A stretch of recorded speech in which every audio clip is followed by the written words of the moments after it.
Manchester United. Oh, sorry, wrong podcast. Sorry. Hello and welcome to episode 120 of Celtic Rumours TV, the Bawz and Bovril podcast, with your host Mark and myself, Paul. You can check all the links to the podcast in the description below, including our form page, the podcast www.celticrumours.co.uk. We all Celtic support and discuss all things Celtic. On tonight's show, we'll have a match reaction to yesterday's 3-1 victory at home to Hibs. Is there some snobbery from Scotland manager Steve Clarke against Celtic players after Cal McGregor was the only player caught up from this week's internationals? And what we just want to know your thoughts as well on the no fans in the upcoming derbies as well. Firstly, though, before we get on to the show, Mark will do a few shout-outs.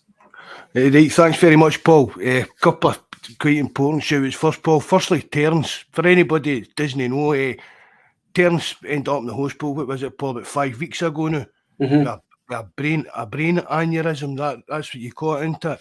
Yeah. According to Terence, it was a quote-unquote small one, but I mean, let's be honest, there's no small things like that. So that's why Terence hasn't been on the podcast. If anybody's worrying about it, he's just trying to get himself back to his best. So everybody's behind you, Terence. Big shout out to you, M and B TJ.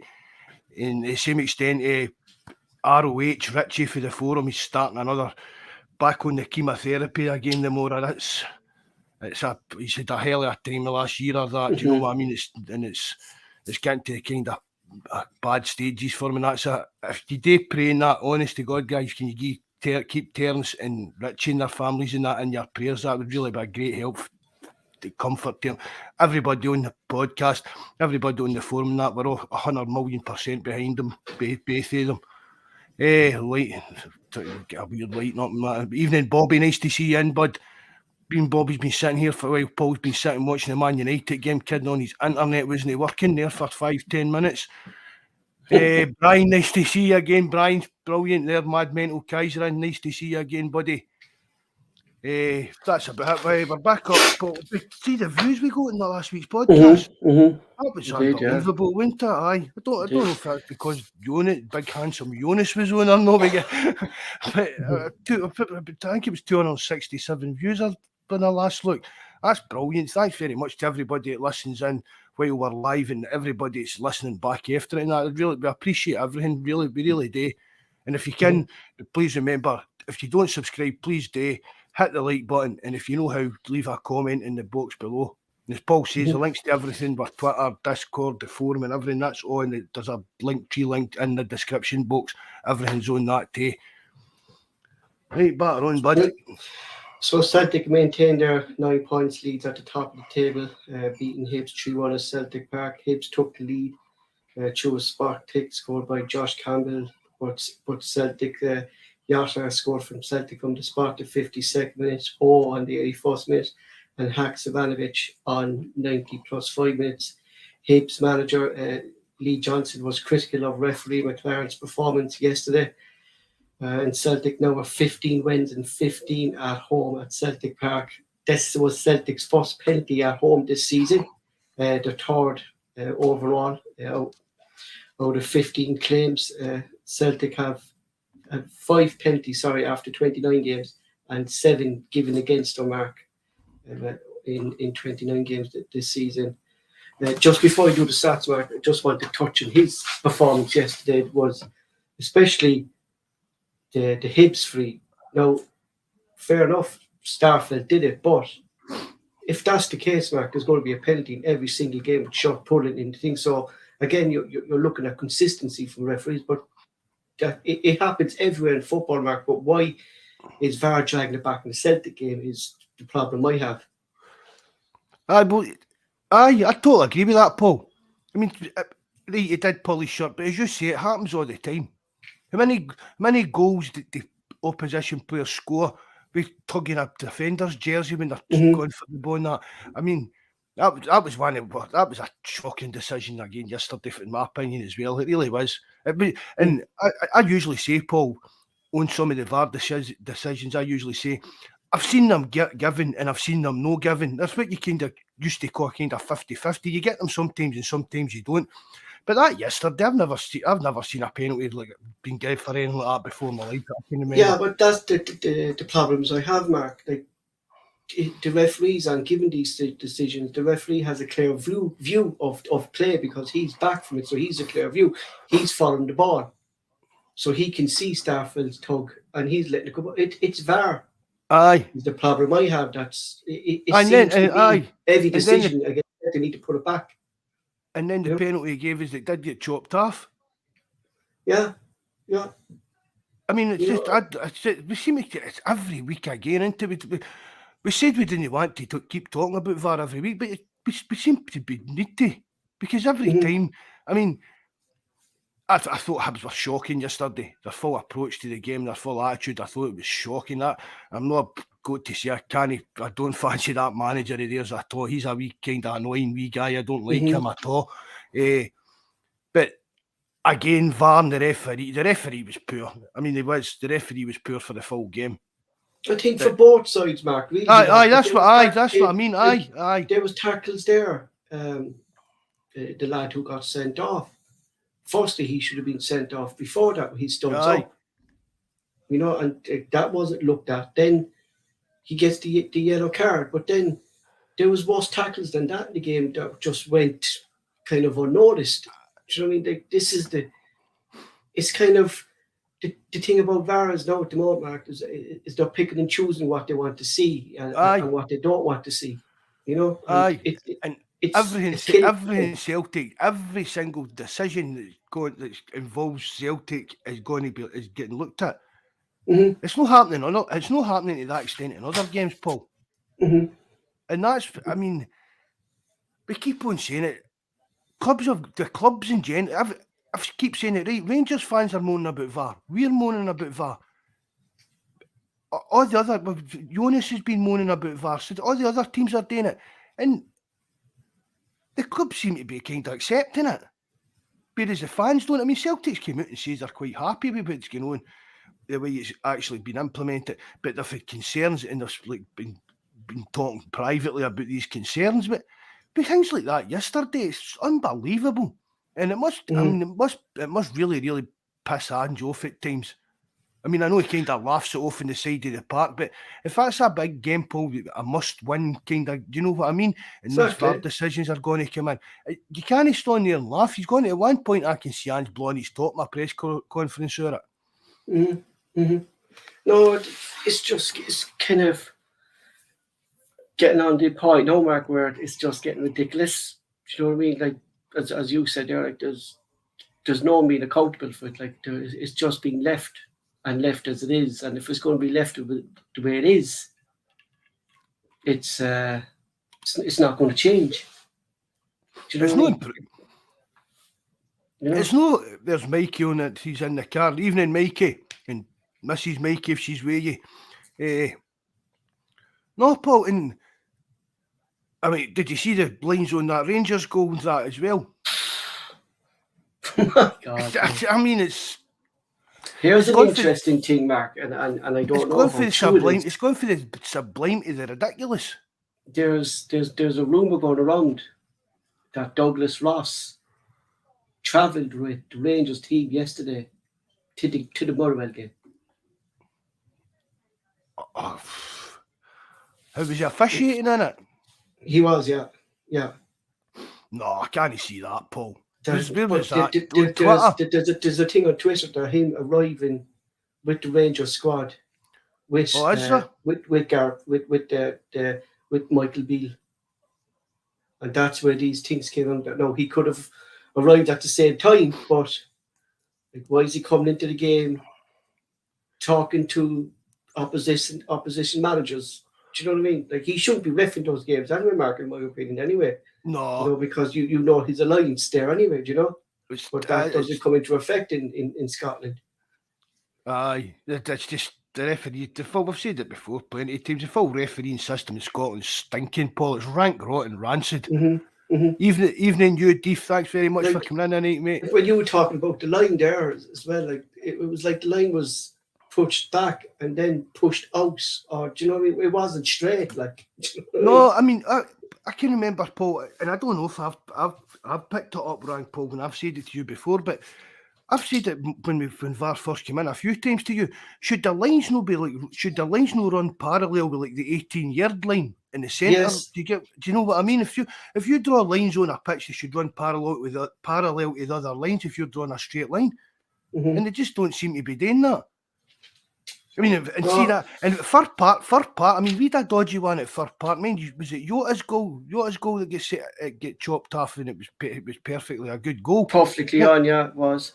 But I mean, it seems to be that Motherwell, out of all the garbage, rubbish VAR, Motherwell seems to be really struggling to pick up the right camera angles to get the. Is it that what they said, Mark, with Yota's goal, that they didn't have the? Aye, they didn't have the proper camera angle. Was the camera? But they didn't say that. How did they pull in the line yesterday then, so? Aye, but they said the camera was pointing at the dugout, Paul. That's what they said in the Celtic game. But if it's a VAR camera, why is it pointing at a dugout? It should be pointing at a bit in the pitch, surely. Just excuses after excuses we'll get for referees. Yeah, it's kind of gone scandalous now, like, you know what I mean, Mark? It is, like, you know, it's like cheating's a big word, like, but being biased towards one club is kind of more realistic in this. Aye, you know? Aye. Evening, Rod. Hail, buddy. Thanks very much for coming in, mate. You know, hey, but get off the VAR talk, man. Just that's moving on, to make sure. You.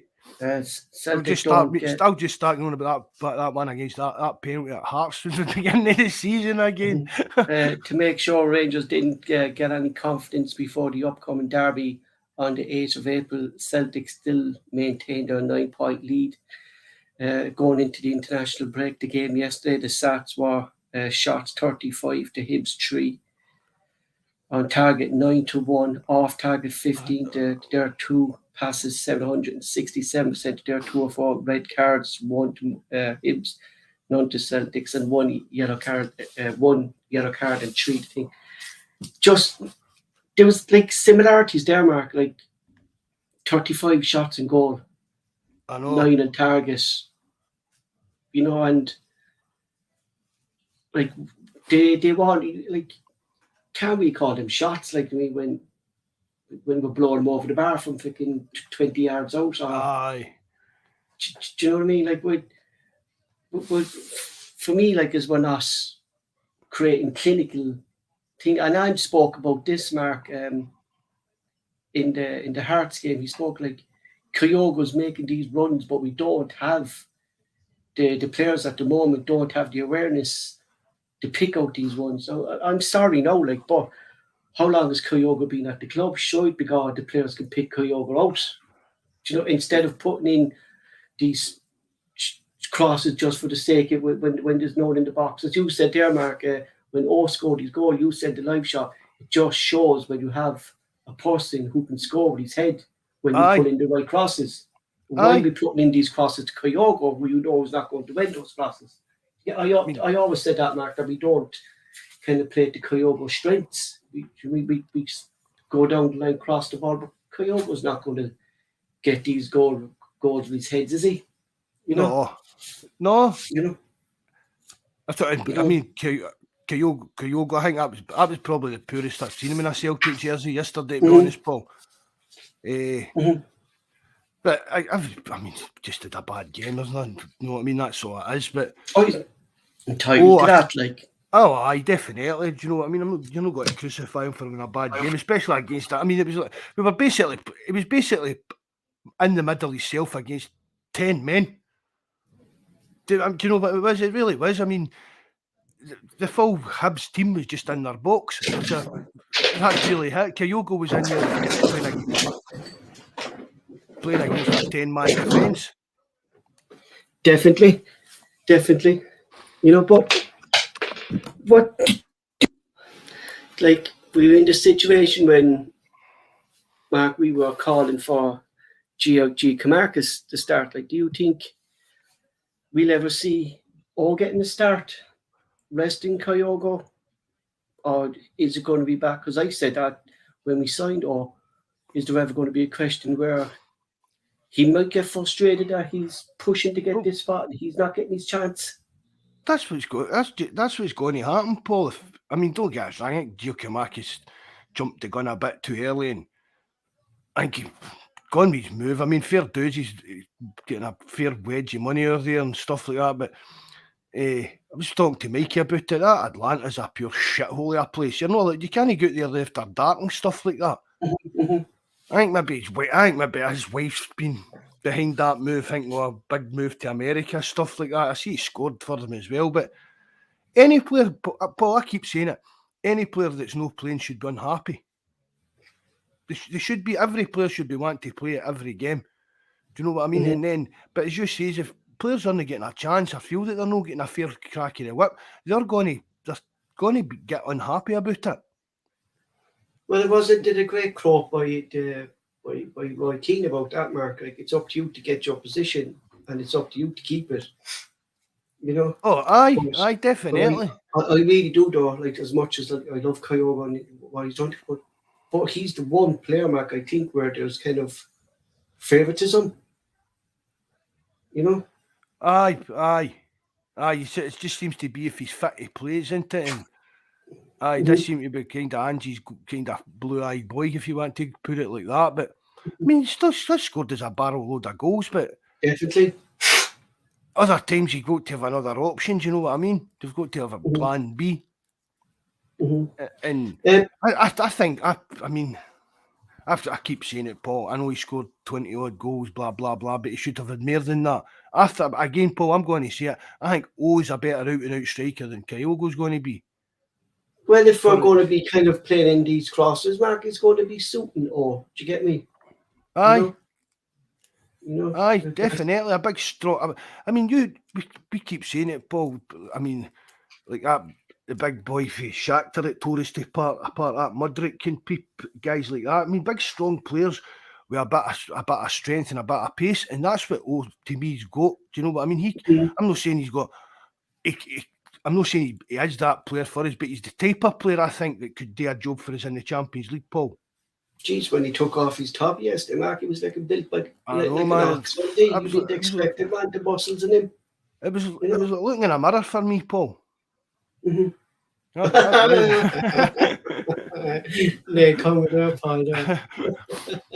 But I definitely do think that I think O could be the kind of guy that could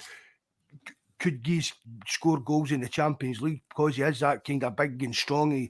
He's quite quick as well. I'm quite spit it out. I'm quite excited with what I've seen, Theo. I really am. I know we've only seen wee bits parts here, man. He gives us a different, like, he's a totally different player to G. Camarcus because G. Camarcus stayed in around the box. Do you get me? Aye. Whereas O would come out to the wings or things like that and kind of hold up the ball, try to get involved in play. Like G. Camarcus didn't do that. So I'm thinking, like, do you remember the game where Ange brought on Ed Wardmark to hold up the ball? Aye. Like, would you see him kind of do something like that with I'm not saying we're going to change style of play, but if we're winning and Ange feels we're under pressure, is that the type of player that we needed to be on and hold the ball up top? Aye, definitely. Mm-hmm. It's something that we can look at. You know, he kind of, for me, like he gives Ange different options in how we approach. Hart should save more penalties, but Kyogo should have scored more goals. Look at the amount of absolute sitters that he's missed.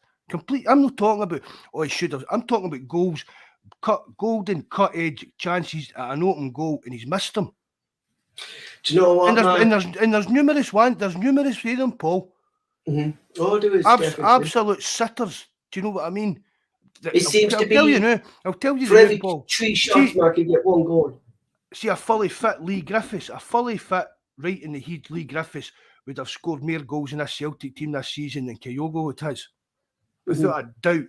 Gary Hooper, a player like that as well. Because Kyogo scores goals, but it doesn't seem to have that out-and-out poacher's instinct that top strikers have. You'll score goals. But look at the way Celtic played, the amount of chances we create. Mm-hmm. Do you know what I mean? He's not a clinical enough striker for me. And are you comfortable going into Champions League with him, Paul? Is your striker Kyogo? Well, Mark, like you kind of have to worry, like with the stats that came up this Champions League. Do you get me? Aye. 88 things and only 2 goals, and what you're saying there, like the chances we missed were basic sitters. Do you know what I mean? Aye, you're talking about chances, Paul, that feel like 2 years out and stuff like that. Mm-hmm. Golden cut sitters that he's missed. I mean, I'm not slagging the guy off. All I'm saying it's just a basic observation. He scored 20 odd goals. He should be up in the 30 odd goals now. Kyogo should be looking at see the way Celtic play the new, Paul. You could probably, if you get a top striker in there, Paul, you could probably be looking at Brett pushing, at least challenging the likes of Larsson's records for us and stuff like that. Mm-hmm. Mm-hmm. Mm-hmm. I mean, we're going about how good that team and that is to watch. Do you know what I mean? And it is, there's no disputing it, the way we play football. But there's the amount of chances that we make that many times during that game, Paul, that should have been in, and you know that it should have been in. There was excuse me, it was nothing unlucky. There wasn't a bad bounce. There was nothing. There was just a heavy miss and an absolute sitter. Mm-hmm. Just going on what Kaiser's saying there about Hart, that Hart just picks his sides and dives, pointless, watch the ball. It's not like that in international football, Mark, in professional football. It's just we've seen him before. He saved 12 out of 85 or something, was it? Something like that, 78 or something like that, I think. Yeah. That's ridiculous. It still is ridiculous, but what I remember asking, I think he wasn't professional, Mark, but he was kind of semi-professional. He says that basically in professional football, they do their studies on the penalty kicker and kind of go where he went the last 4 times he took a penalty, because the ball is travelling so fast. you don't really have time reactions, Mark, to follow the ball. Do you get me? Aye. So that's why they kind of pick a side. But I agree, like, I'm actually very devastated like that. He's penalty save rate, Mark, for such an experienced goalkeeper. He should be able to judge by now, Mark, where the striker was standing. The way the foot's even with the low averages, you'd think he would save one. Yeah. Do you know what I mean? It's like if I took 10 penalties into you, Paul, I'd like to think at least one of them would be. Do you know what I mean? 1 out of 5. At least, do you get what? Something like any, but you'd at least expect to. You would at least expect to save 1 out of many penalties if we've seen Hart go for at Celtic. Do you know what I mean? It's a bit aye. It is poor, and Mark, I thought we were lucky. We were lucky Marshall didn't stole ours, I know. Yeah, but exactly. But I'm looking, Mark, like at what we're doing as a club about it, like, you know what I mean? Because, like, what I've been told about what they're doing, like, and professional keeper, Mark, should be able to, I wouldn't say professional, I would say an experienced keeper like Joe Hart should be able to predict where the ball is going to go by the positioning of the player. Do you get me? Aye. And even with his experiences and that as well, you think he'd even be able to, like, even psych out, do you know what I mean? Have a wee bit of mind games and give him the eye, a wee kind of, I don't know, it's just a bit off.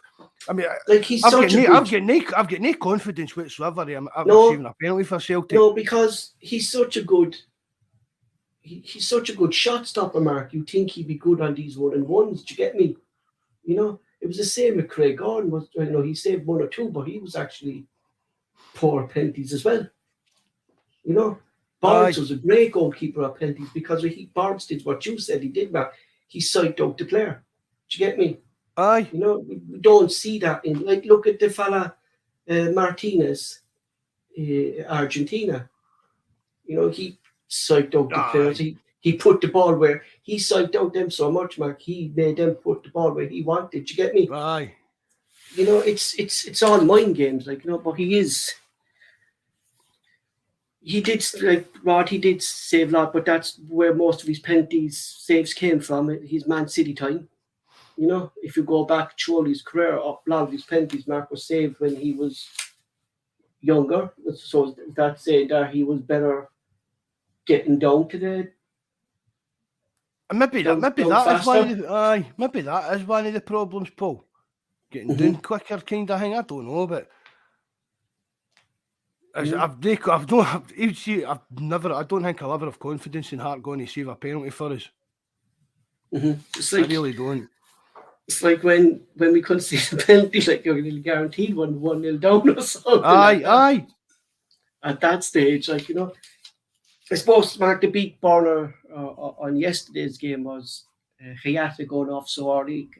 I didn't really say it was his hamstring, but the way he was holding his leg, it kind of looked like a hamstring. Hopefully, with the international break, it's not serious, Paul. We've got a couple of weeks to work on him and get him, make sure it's all right. And I found this substitution actually strange, Mark, unless there was an injury in Taylor. Aye, well, that's part of this carry on with Scotland in that, Paul. But we've spoke about how Ange doesn't like talking about players' injuries and stuff like that because it's data protection and personal information. And I think that's what Steve Clarke was hinting at, that Taylor's been carrying a knock and they thought maybe it would be better off just staying at Celtic and getting a break, but it wasn't up to him to come out and say that. That's the kind of way I'm reading it between the lines with Taylor. And I think Ange felt that he was fit enough to get through yesterday's game, and then probably with the break he would be all right. But maybe just that first half kind of gave him a wee bit too much kind of pain or something like that. Thoughts on Barnaby, Mark, when he came on yesterday? Who? What's his name? Barnaby, whatever you think. Barnaby. Oh, I thought he'd done all right. I mean, again, I think he's after getting a bit quicker, Mark, as well. Aye. And going plus, forward. he didn't really need to do much defensively. Do you know what I mean? They were camped out in that box. He was more attacking, playing that. But I thought he was linking up to play well in that and done a decent enough job. Mm-hmm. It's an interesting thing though. Like if Moy and Hayato are injured, Mark, won't be confident with Turnbull or O'Reilly going in. I'd be confident O'Reilly, but Turnbull starting. But if Turnbull starting, it'd only be in certain games. Do you know what I mean? If Hatate doesn't make a derby game or that, it's going to be O'Reilly that's playing. You kind of know that'll be Moy, McGregor, Moy, and What was Moy's injury yesterday? Was it just a small needle that he picked up a chain or something? I think it was just a wee knock kind of thing. I don't think it's anything to worry about either. It's just been a bit sore kind of thing the last couple after games. I think he's just. I think he's catching up to Moy a wee bit. Do you know what I mean? Just the kind of the intensity coming for the World Cup, coming into Celtic, going away, playing the World Cup, playing with Celtic week in and week out. I think maybe it's just caught up with him a wee bit. I think maybe Moy thought as well, Mark, he wouldn't have been playing as many games as he actually did for Celtic and be so good. You know? Aye. That's the thing as well. I don't think it. Probably even Ange didn't expect him to come in and have the impact he did, to be honest, Paul. I think he just maybe looked on him as a kind of sub.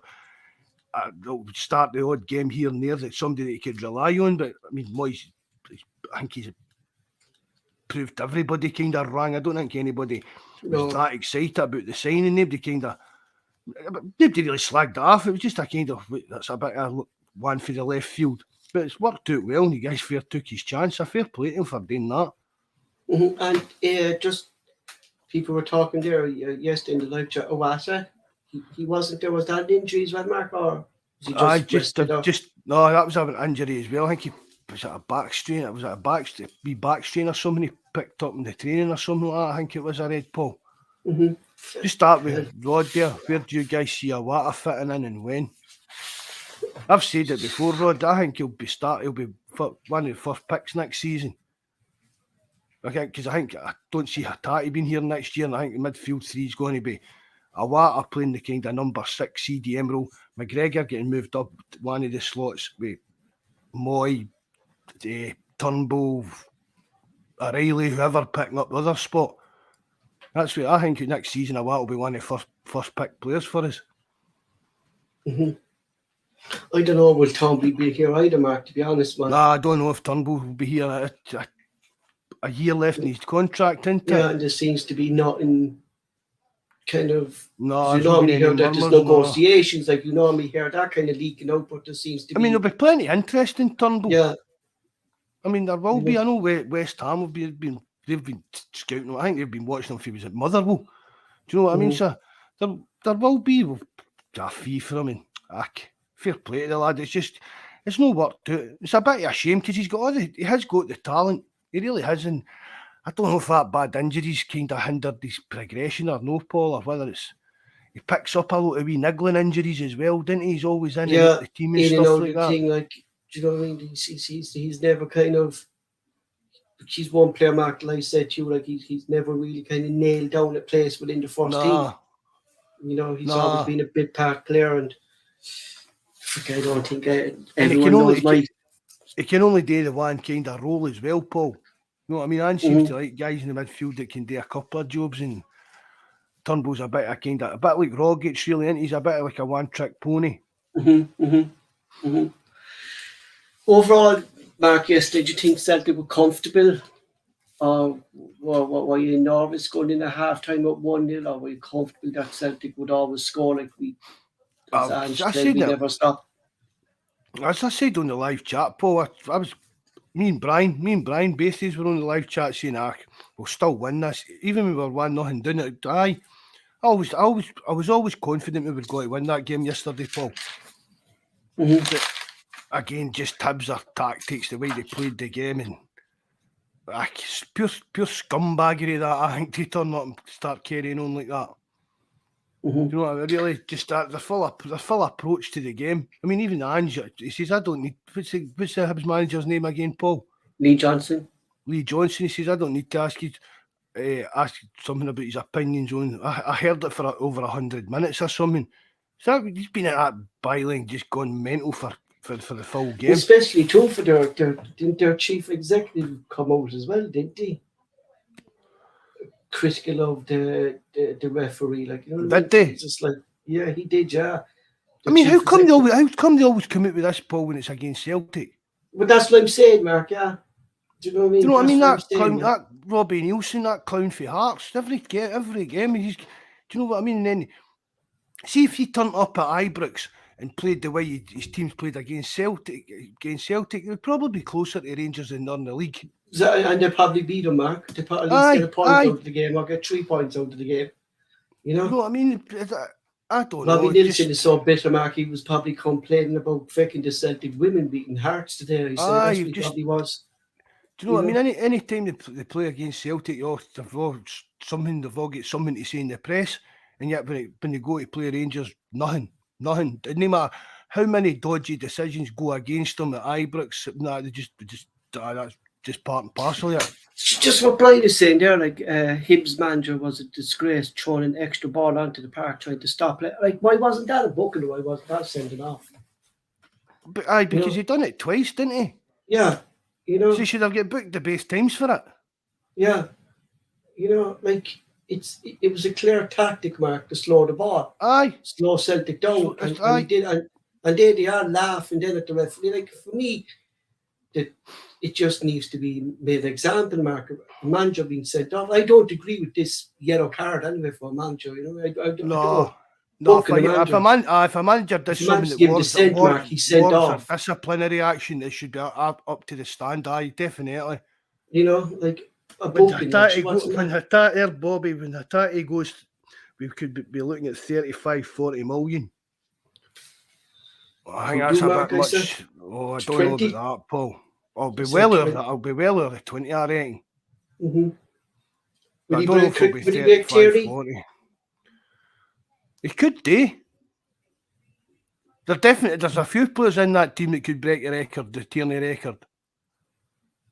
Mm-hmm. No, there really is. I mean, geez, Mark, I was watching Crystal Palace and Arsenal there today. Edouard is a shadow of the player he was with Celtic. He's not even. It seems his pace is gone. Lack of interest. His touch isn't there. He was 1-1 with Ramsdale. You expect Edouard of Celtic would put that away. Just hits the straight into Ramsdale's hands. And I was looking going, Celtic actually got a bargain getting this a player last year of his contract, Mark, and the amount of money we got for him. And he's a shadow of the player now that he was, you know. It was a stupid move. There was a stupid move. There, Mikey saying 100% will get more than Tierney. But 100%, 100% more. Does that double it, Mikey? 50 million. You know, but it is, Mark. Like, it's just money, just to go down and play in the Premier League. Like, but the grass isn't always greener than Celtic. I mean, like, we've seen a lot of players actually fail down. I think because Vieira was there, that kind of swung it for him, wouldn't it? Being the French connection. I think that's what kind of swung it, but the actual club was never the right pick for Edouard. Mm-hmm. Mm-hmm. Edouard was out for the team for a month. He fell out with Vieira before he got the sack. He was back in the squad today, and looking that thing, though, wonder he fell out with Vieira, Mark, to get me.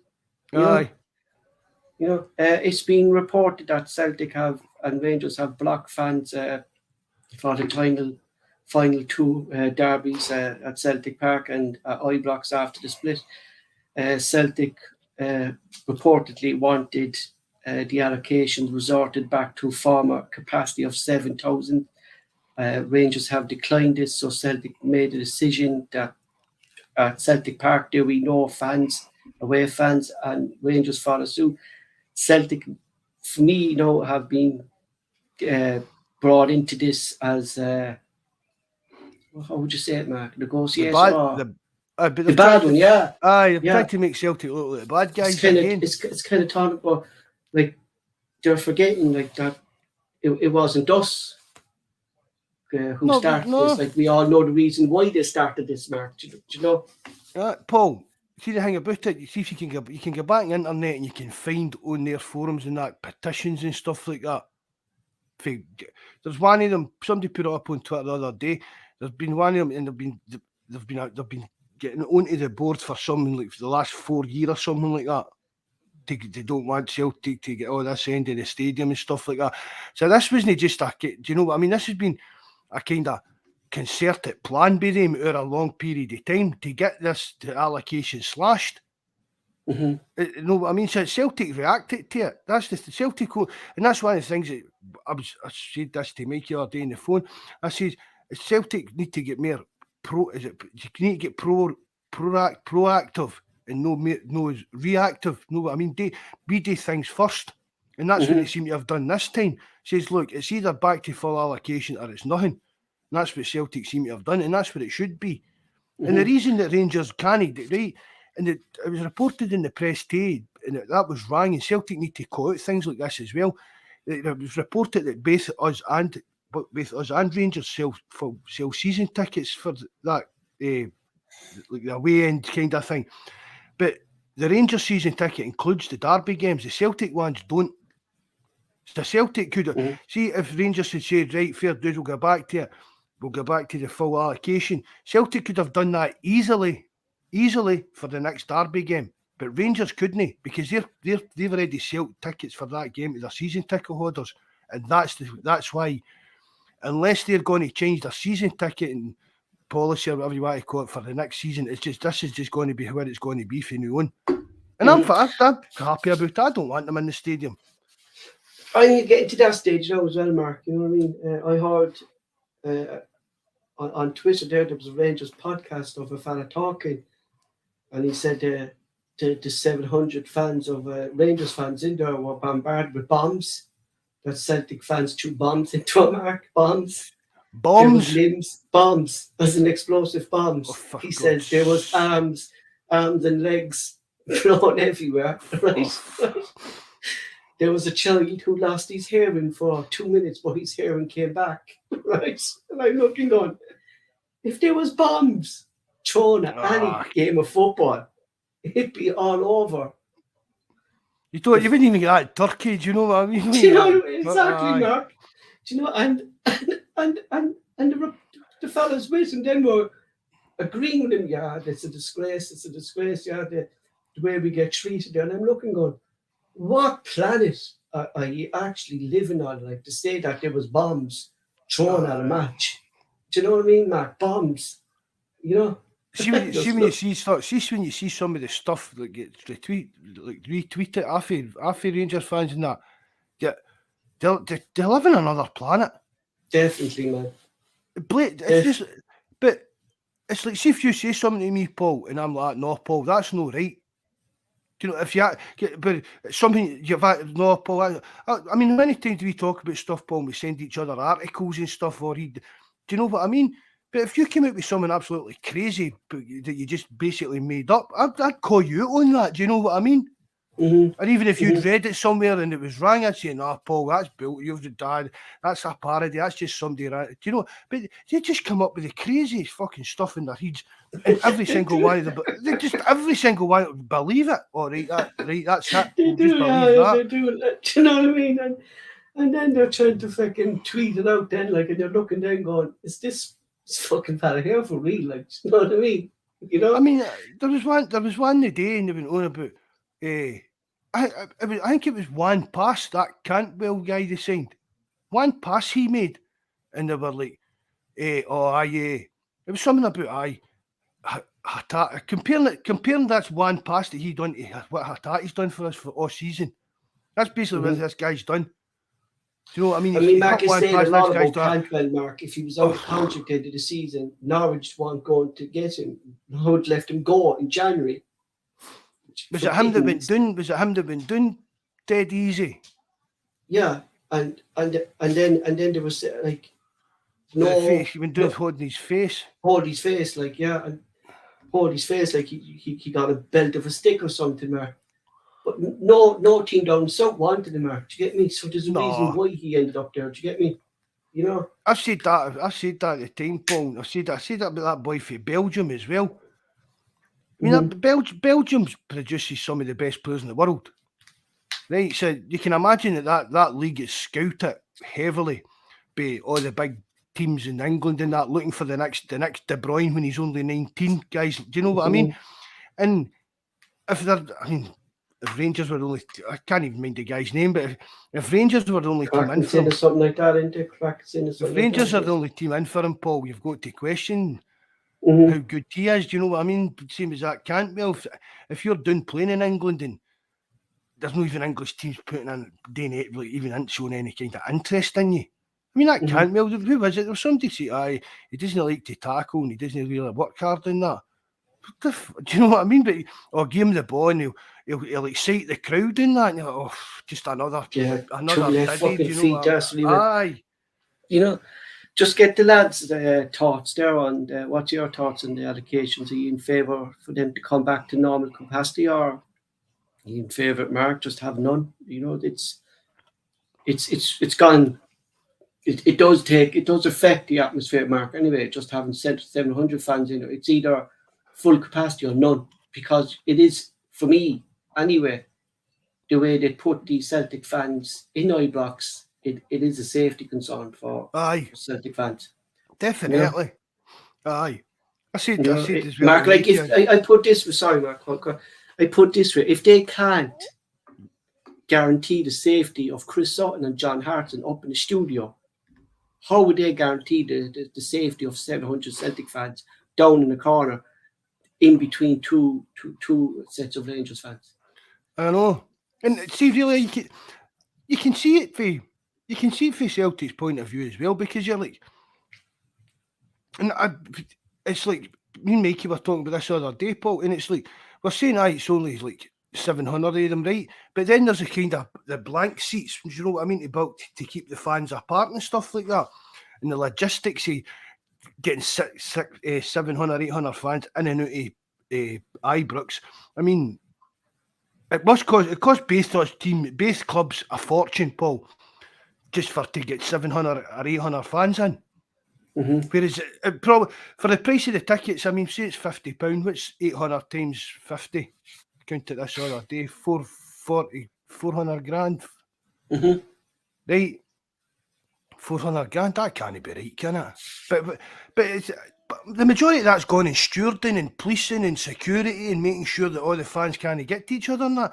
So if it's going to be as petty as that, no, just don't let them in the stadium. Just, if it's going to be Celtic and Rangers at Celtic Park, it's only us that are in. And if it's at the Piggery, it's only them that's in, and just get on with it. 56 it comes to, Mark. 56, what? Grand, 80 by 700. Oh, sorry, you said 50, weren't it? I'm just saying roughly it's about £50 for a ticket. Yeah. You know, like it's like, I don't know, like what to make of it. Like, I just don't like that Celtic have been dragged into this position, Mark, make it out that, Celtic now blocking out the Rangers fans for the last derby. Do you know what I mean? Well, you know, because that's what it's actually come to now. We could all head up to Kaisersbit and watch it for his windy. Couldn't we? Fucking hell, yeah. Well, Jabber, an evening, Jabber. Nice to see you, bud. Aye, we'll all turn up at Kaisers and watch it for his windy. Jesus Christ, that'd be some day, that's what it would. You know? What do you think, Mark, like what you said there, like that Rangers have sold these seats now in their season tickets, like they bring in the revenue. And I don't think they're able to change it, because I don't see it actually going back to where it was ever again. No. Even if they did, Paul, there'd be that much of an uproar by their fans. You know what I mean? See if Rangers came out in the summer and said, right, see these tickets in this end, you don't get the derby games next season, but we do kind of thing and stuff like that. They'd all get after heat. I mean, that's just, they just wouldn't. It's not going to happen. They'd see that as Celtic winning. Yeah. That's the way they'll see that as Celtic winning. But you see the That the thing club about was this as weak. well. See the thing about this as well, but Paul, see if there's not going to be any away fans at the derby games. See when it comes to cup games and we meet at Hampden and that, the atmosphere that is going to be absolute poisonous. Mm-hmm. Because that's the Definitely. only, do you know what I mean? That's going to be the only time that there's any interaction between the fans. But isn't that 50-50 then, though, isn't it? Aye, that's what I mean. Aye. Yeah. And what does Hampden hold? 40,000? No, I think it's about 50 maybe, Paul. 50. So like you can kind of say, Mark, they'd be kind of 20,000 fans each, like if you take out all the kind of cooperative seats and stuff like that. Like, you know what I mean? Just under 52, Paul. You know, hell, like that'll be some game, like, you know, Jesus Christ, it's Hampden to cope with that. If that's the only, but that's what I'm saying, Paul. If that's the only kind of, if the only time Celtic and Rangers fans are going to be like clash at a game, I don't mean clash any fight. I just mean in the stadium clashing with their singing and their chanting and their shouting and stuff like that. It's only going to be in cup games at Hampden, if you know, or unless I can't see them. The old hot and cold balls will come into play, won't it? If we were going to get through earlier on in the group, the cups and that, but that's going to be the only time that there's going to be any kind of interaction between the fans all season. So that's going to build up all season to the League Cup final, maybe, or all season up to the Scottish Cup final, maybe. That the atmosphere that day, and if Celtic win in that, there'll be riots, there'll be chaos in Glasgow, absolute chaos. It's no coincidence that Sheffield fans went meltdown when a female investor pulled out from investing in them. Watch this space, there's more to come out. I actually read about that, Mark. There was a female investor. She was actually practically done deal. I don't think it was practically. I think that vice chairman guy, Paul, was dealing with her and didn't have the permission of the board. No, and I think she saw the books as well and stuff like that. No, she wasn't allowed to see the books. No, she wasn't allowed, was it? She wanted they wanted something like 2 seats in the board. They weren't allowed to do all this. See this share confetti, just diluting shares all the time. That had to stop, and they wanted to have a look like under the bonnet, basically.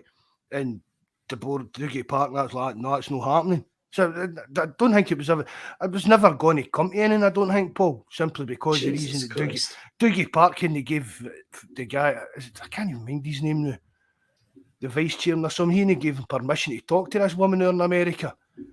But they weren't putting money in, they just wanted like shares of the club, Paul. They weren't actually going to invest any money into it. It wasn't as if they were coming in as like a kind of sugar daddy. If we're not letting them see the fucking books, Mark, you know, and stuff like that, you're like, you know what I mean? But it's more like, I think it was more like a kind of investment thing. See, like that, is it Linsell Train or something that we've got there? Yeah. I think it was more like that kind of idea. That's that Brian John Bennett. That's the guy's name, isn't it? I think it was him. So they weren't. It wasn't as if they were coming in to pump money into them. Do you know what I mean? It was just they wanted a couple of seats in the board, and I think maybe, to be honest, I think maybe Rangers fans were maybe a bit right, Paul, that they were coming in to maybe kind of strip the club again. See like what Craig White and all the BAMs have done over the year. I think they kind of maybe looked at it that way. Maybe, Mark, that's the road they need to go down again, I say, is it? What? The club are actually in dire straits, I say there. Oh, aye, Paul. Well, they're on that UEFA watch list. You know, and have their books now actually gone off to them? Have they? I don't know, Paul. It's April, I think, isn't it? I thought it was is it not the end of March is the deadline to get your books in? Yeah, the end of March, kind of start of April. Like, yeah, they need to kind of. Did you see what Paul Lambert was saying? No. Paul Lambert was going on about just basically just saying how well Celtic ran, the difference between like how the money we make in merchandising, stuff like that. I can't even find the article anymore. But he says as well, Rangers have got all these players out of contract, and they need to massive rebuild, and everything needs to click together for them to just even keep up with us. But we're getting into this Champions League money again. What's he going to do to make that difference up? We've got the difference in finances for the season ticket sales, the difference in merchandising and stuff like that. And basically, Paul Lambert saying that Celtic could. He said, I think he called it a European super club. I'm not going to go that kind of far, but he's saying what I've been saying, Paul, that Celtic's getting into that position that, again, that we need to stamp our mark and make sure that we are the team in Scotland. Forget. You look at Mark, like Celtic don't need to be going at that Champions League money. Do you get me? That's coming in. Do you know what I mean? With the revenue that's actually coming into the club. You know, we've already 50 million in the bank, Mark. That's there. Do you know what I mean? It's like we spoke about last week, Paul, right? We've got £50 million in the bank now. We've got whatever money's due in this season for winning stuff, the sponsorship for winning stuff, all this, the merchandise, Champions League money next year. And as we said, Paul, looking at the team, unless one of our big players go, where do you spend all that money on that team? Exactly. We said maybe a replacement for Joe Hart, and Bernaby. A lot of people say maybe a backup left back. If Bernaby, but I think Bernaby's good enough to be back up. Craig Taylor, unless he gets a serious injury, isn't going to miss any games. And Bernaby's only a young player. He'll come good. I know why we've scouted him. And unless it's a personal thing, he's no settling, whatever, blah, blah, blah. But football-wise, I'm happy with that. I mean, where else? People probably say, oh, get rid of Starfelt. But why? Do you know what I mean? Even if we've got Kobayashi there, and we've got another centre back here. We've got Ralston and AJ right back, Taylor and Bernaby left back, midfield. I mean, we could get rid of Turnbull, and we wouldn't even need to replace Turnbull, really, would we, Paul? No. Do you know what I mean? I mean, it is. We've got all that money, and we're quite happy with the squad we've got. As I said, the only one I can say that you'd say, well, it's Joe Hart, the goalkeeper, going to buy a goalkeeper. Mm-hmm. One thing too, Mark, like that we kind of do without do under Ange's. We already have the player notified and kind of practically nearly done by the time we sell the player. Ange doesn't kind of sell a player unless he has a player in, you know. So I think or even lined up. Yeah, you know what I mean. So that's what we've always said, Mark. We wanted from the club. Do you know what I mean? Not these last minute loan signings on the last week of the freaking transfer window. Do you get me? Ange came out the other week, Paul. Was it last week, the week before, and said that the transfer's done, yeah. They're already moves on for the summer. They're already working on what they're going to be doing for the summer. Mm-hmm. I mean, as you said, Paul, there's never that kind of forward planning at Celtic. There really isn't. I mean, if, say, X-player's gone in the summer, right, and he knows that, Ange will know that, the new kind of thing, what players are going to do. I remember something you said, it was always kind of stuck with me, like, you know what I mean? Like, if Celtic want to be a big club, act like a big club. Aye. You know what I mean? And that's what big clubs do, Mark. You get me? Bar freaking Manchester United who win tournament and transfers. But big clubs do this, Mark. They have their targets done and dusted, so they can, the minute that transfer window opens, those players are contacted the clubs. Like, the player could have been talking to the agent, Mark, before that. Do you get me? Aye. You know, so like, I think it was this transfer target's done, and then they'll sit down then, Mark, in the end of the transfer window and discuss January. But like, best thing, Mark, they're what I was saying the other day, Paul, about. I tell you about it, didn't I, about Klopp meeting Real Madrid. Mm-hmm. Do you know what I mean? That's they don't know if Ancelotti's going this summer or next summer, but they want Klopp to replace him, and they're already telling Klopp that they're going to buy Jude Bellingham for him coming into Real Madrid and stuff like that. That's how big teams, you know what I mean? These big teams work. And we did under Lowell. We just dropped the. I'm not going to harp on about that again, but we just dropped the ball for so long under Lowell, man. It really was criminal. But do you think? Do you remember we had Wenchy on, and like we all said, like, fair dues to the board, Mark, for kind of backing Ange. But do you think there'll come a position, Mark, where he wants this extra bit of money to buy this extra special player? I don't see why no, Paul. Do you know, that's what I hope doesn't happen, Mark. Do you get me? You know, because that's what happened to Peter Lawler. Oh no, I'd like to think these days, Paul, if Ange went in and wanted a player, and I mean they're Kaiser and Bobby and that talking about it, spending £8-10 million on players and stuff like that. If Ange wanted that, I'd like to think the board backed him, mate, Paul.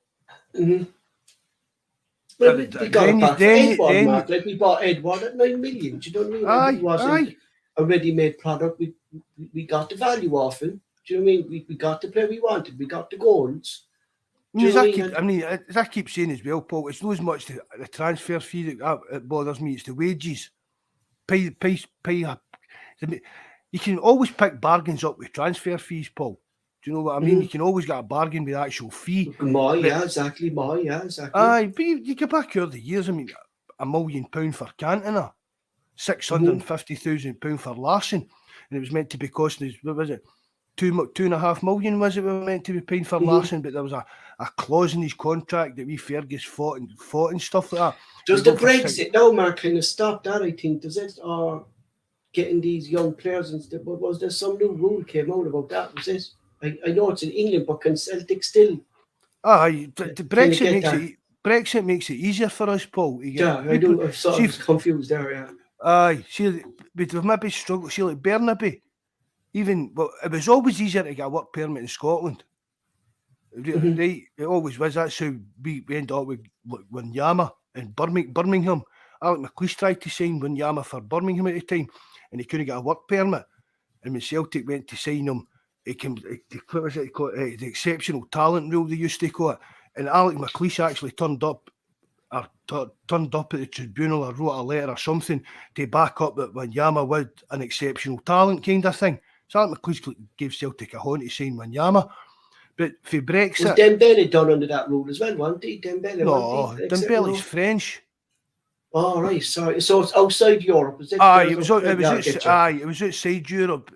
If you were like African players, South American players and things like that.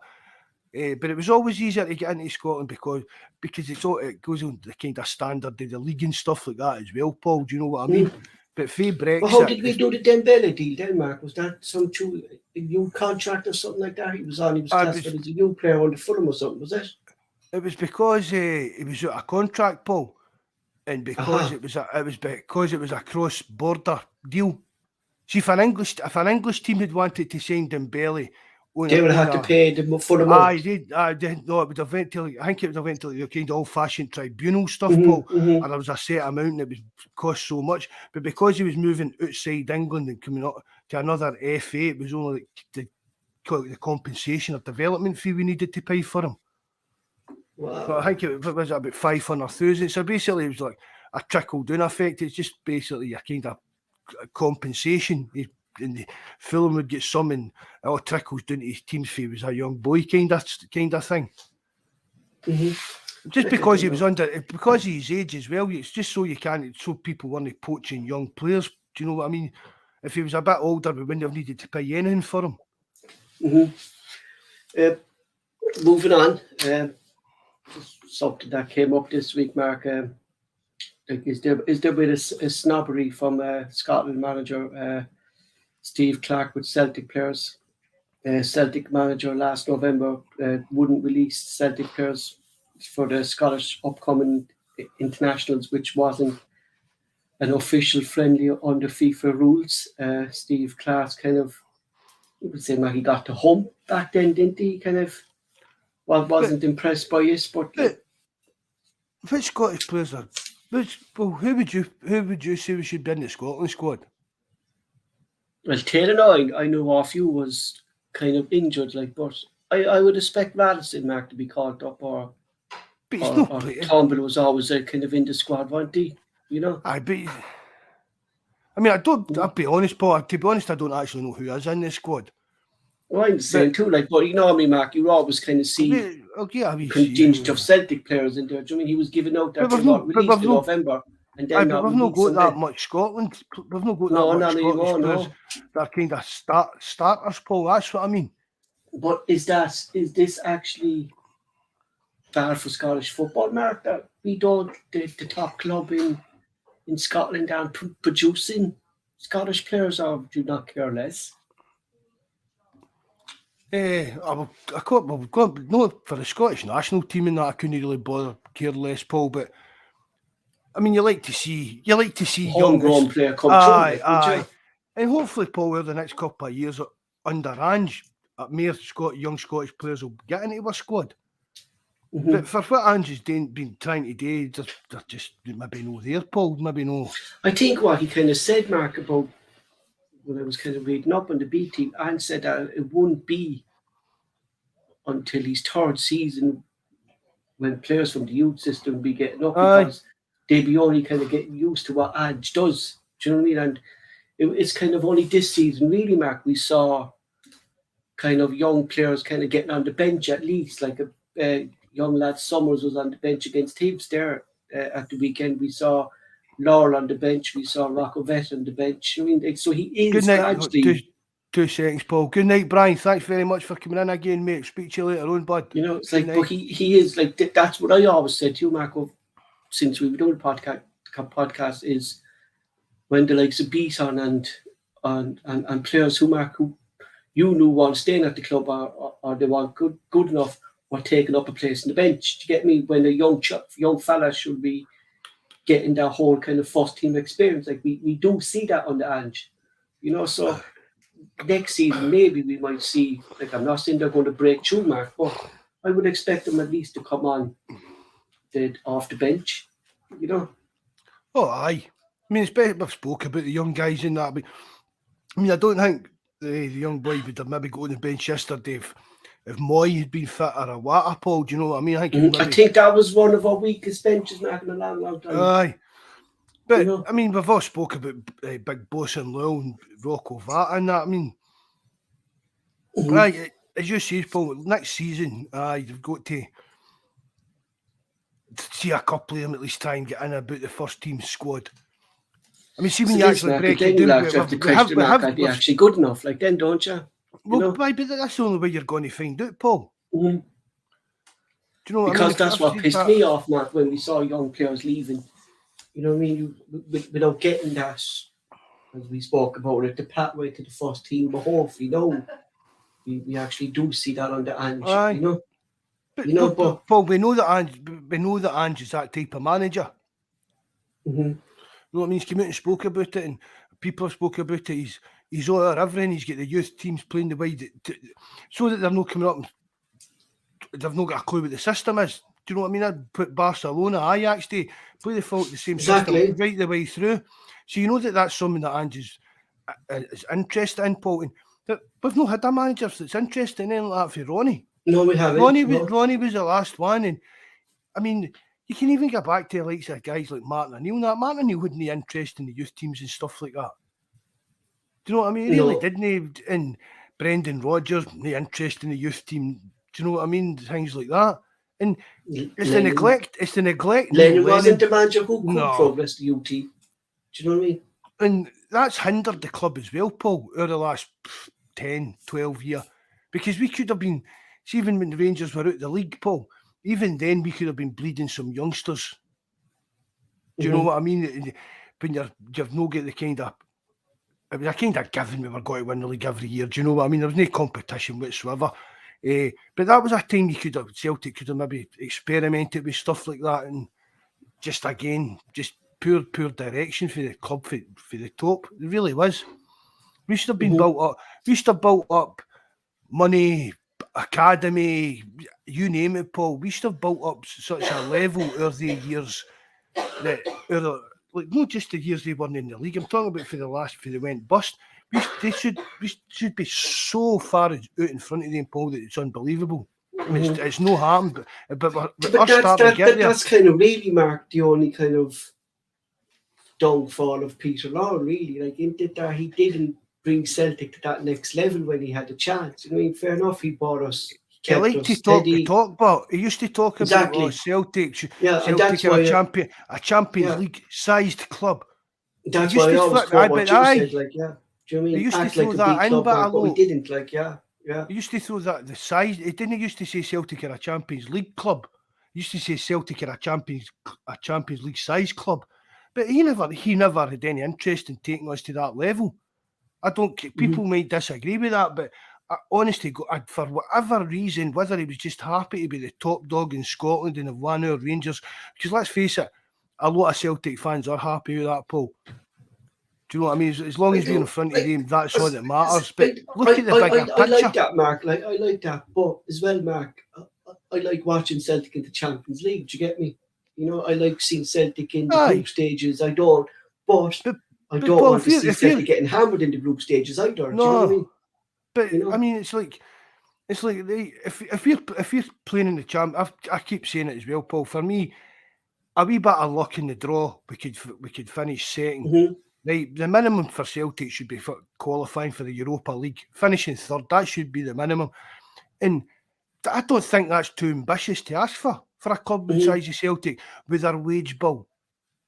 I mean, that was the thing. I think that's the level now, Mark, where we are. If we get to the group stages, minimum we should be finishing third and dropping down into that Europa League. Aye. I mean, obviously, you'll get a freak draw. You'll get freak draws. Do you know what I mean? We could get, who knows? We could get a draw that we freak it and end up winning a group. It just depends. I doubt it right enough, but it could happen. But a lot of it does depend on the luck of the draw. But as long as you don't get a kind of freak group, Celtic should be capable of a third place finish. Do you think, Mark, like on the Ange, like we just say Ange has no intentions to leave Celtic, you know what I mean? And he wants to, like, what I think Ange wants to do at Celtic, Mark, is Ange wants to let a legacy. And his legacy at Celtic is going to be Europe. Now, do you think, Mark, under Ange, you could see Celtic winning at least Europa League or Conference League?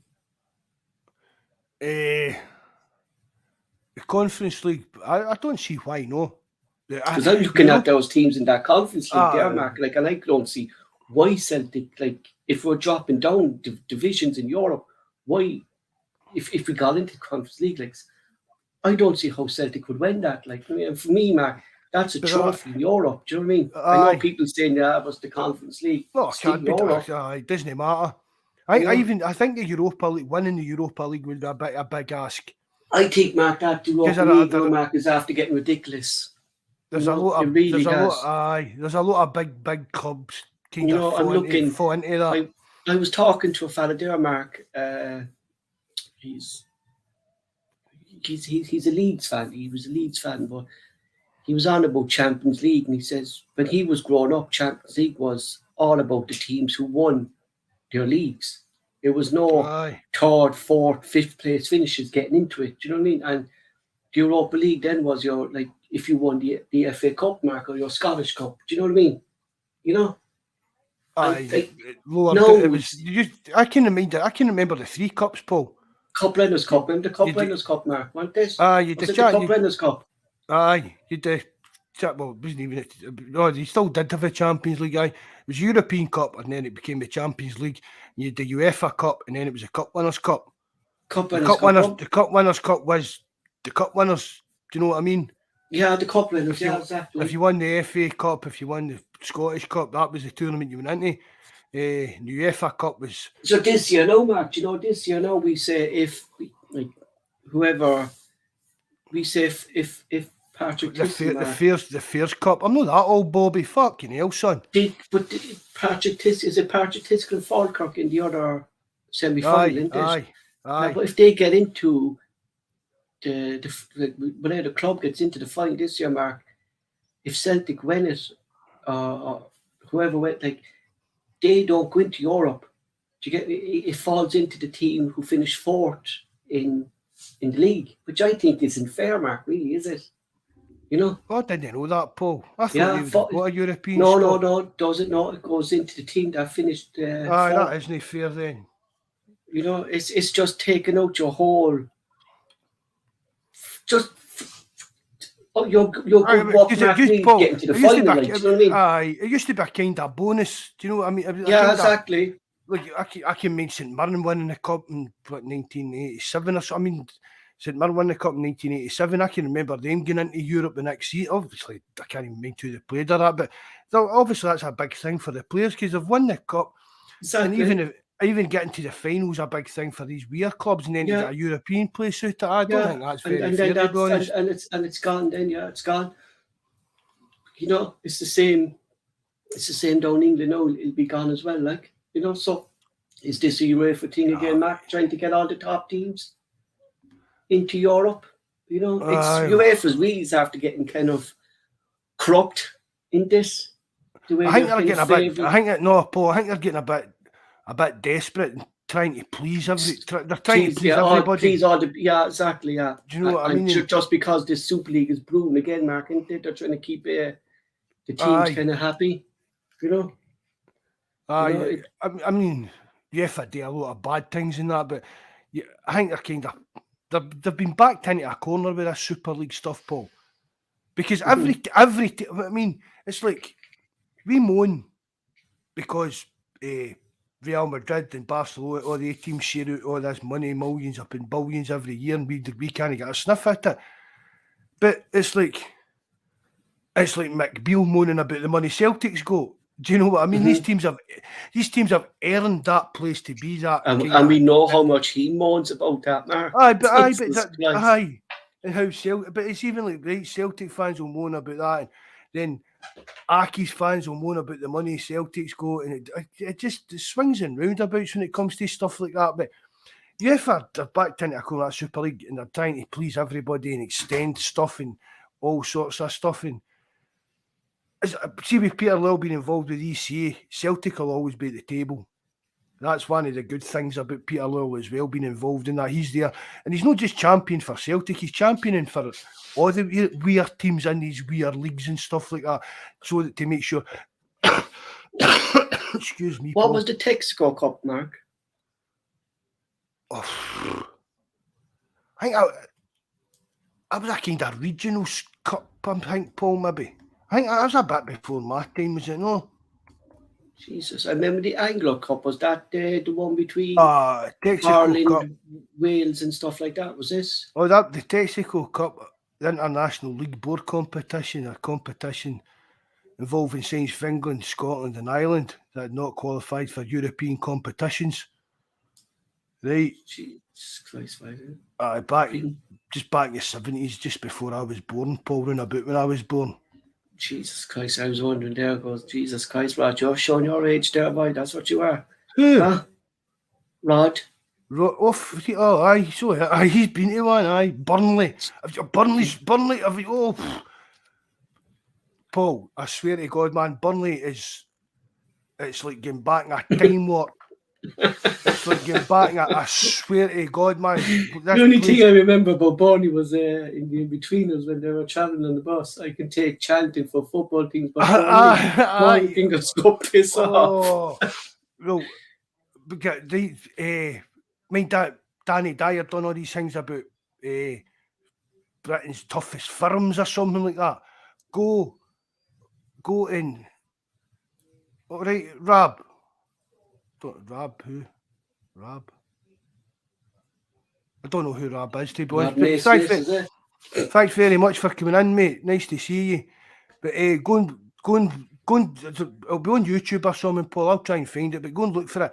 Right, and it's the Burnley Suicide Squad, and you wait to see the nick of these guys.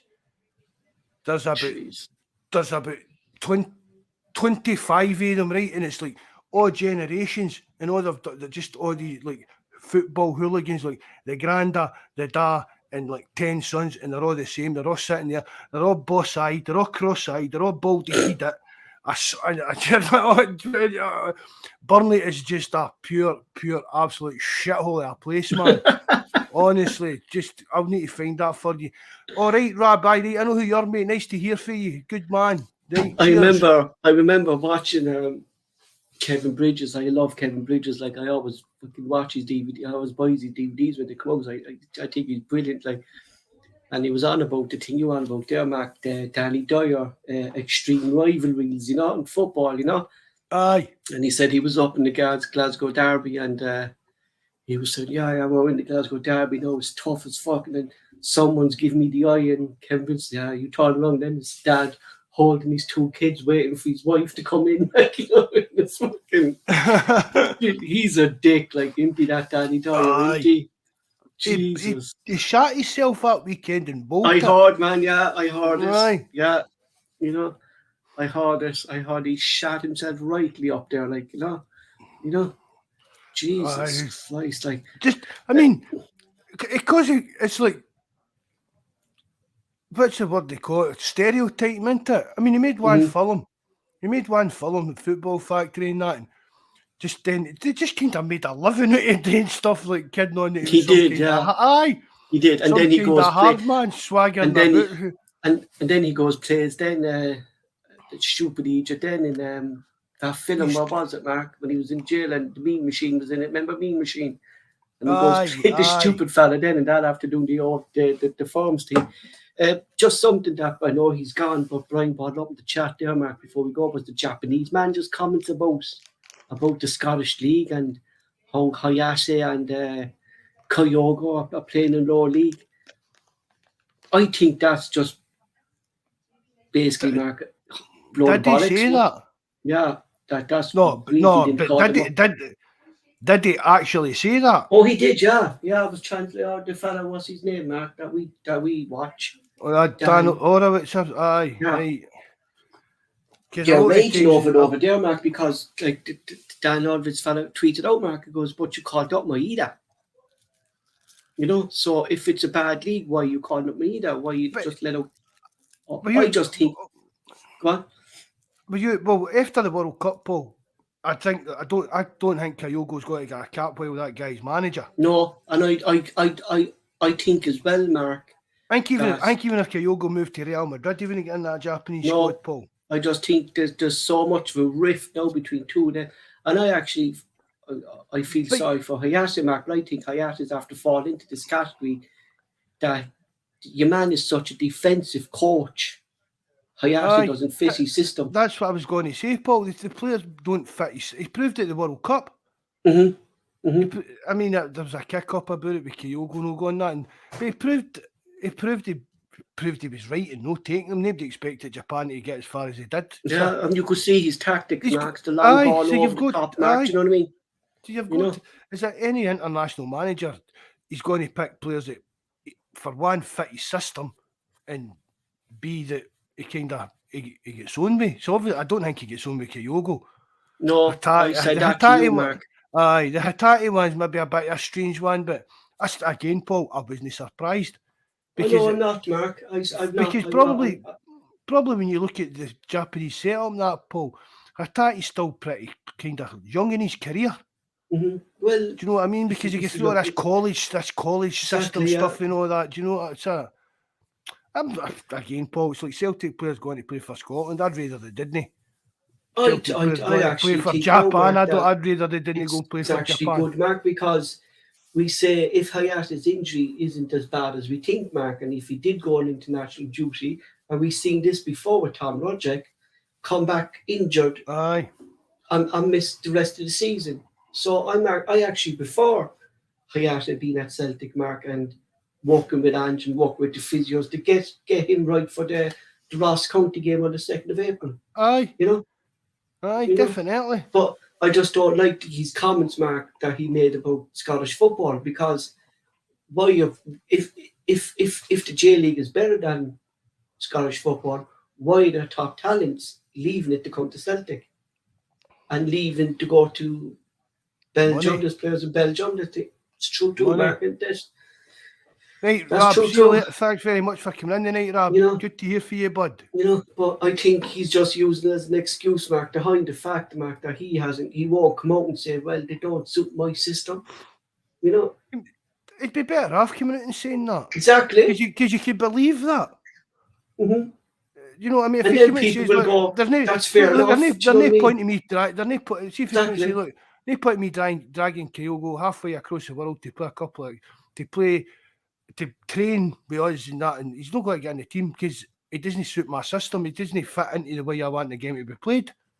You would respect that. You'd be, at least he's honest, you know what I mean? You'd respect that. You'd respect his opinion more rather than kind of going to defensive and just slagging off the standard of the league. Just Well, he's worried, picked a player Mark, for the league. will the likes of, because Owashi was the player of the season, the J League last season, Mark, and Kobayashi's supposed to be the next kind of, like when we signed him, Dan Orville said that he's going to be one of the best defenders outside Japan. When Celtic signed him, are they going to fall into this category while this fella's there? I don't know. I think he has the hump against Celtic or something as well, Mark. You know. But Yankees a Hun. Could be right. Maybe he has a mole and we don't know. Hong Kong loyal. Yeah.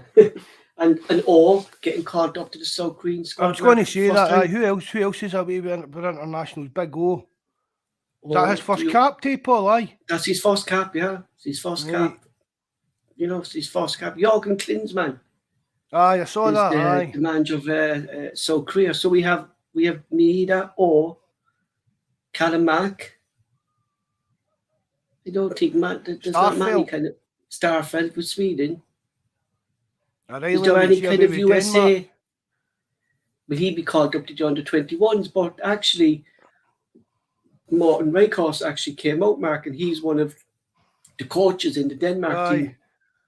And he actually came out there recently and said they have been monitoring O'Reilly for the last couple of months with Celtic and the under-21s. And he said, look, the problem at the moment with O'Reilly is he falls into a category of midfielders that Denmark have with the likes of Eriksson and them, you know. So he said that he actually could be called up to the squad, but game time could be limited for him. Do you know?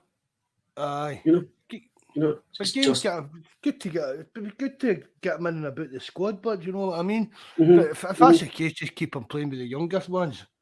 Mm-hmm. I think O'Reilly's the type. I think he needs to. The more games he plays, the more he's got. No matter, I'm not a slag after. But Mark, I was looking there, like he actually has the most assists for Celtic this season. He's 19 assists. You know, so you can't grumble at that, really, can you? No, you can't, Mark. Do you know what I mean? If he's not scoring goals, he's making goals. Do you get me? You know, he like. If he could find his shooting boots again, that's man, it. And do you know what I mean? That's it. Like, you know what I mean? And maybe he can, Mark, because the last couple of games there, he got 2 goals. You know what I mean? So hopefully that kind of brings him back up. Like, you know what I mean? Like, the problem is, Mark, O'Reilly, people are forgetting, Mark.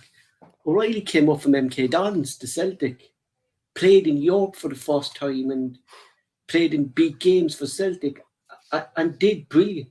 Do you know what I mean? People are forgetting that. Like, you know what I mean? He's just going for a wee lull, Paul. Do you know what I mean? Yeah. It's just, and as I say, I think the no scoring thing was getting to him. Probably. Because we said, Paul, you could see when he get was it against St Mirren in the cup he got his first goal?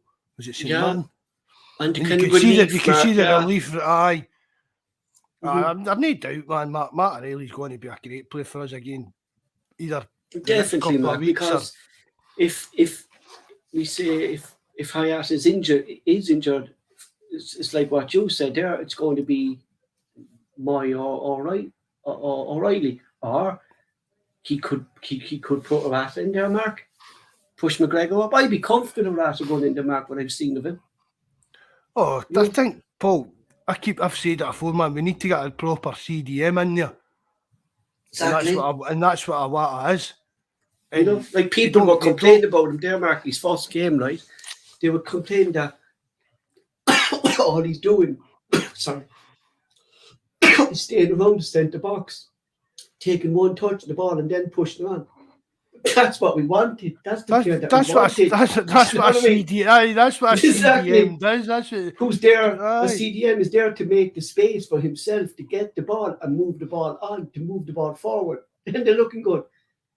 Jesus Christ, like I'm going to what Graham Souness says, I play the game. Do you know what I mean? I play the game. Like, have these people not played or watched football and know the roles of other players? Do you know what I mean?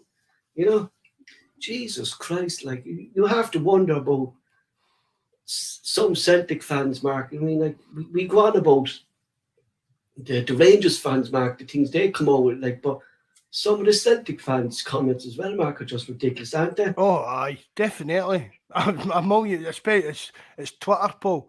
See somebody just sit there, and I used to see it in the forum quite a lot as well, but it's kind of balanced out on there. Do you know what I mean? Everybody's kind of in the same boat. You still get the odd one that pops up, or Starfelt's still a bomb scare and stuff like that. Do you know what I mean? And this and that, but Twitter, sometimes you just sit there and you actually think to yourself, I can't be a Celtic supporter type, that.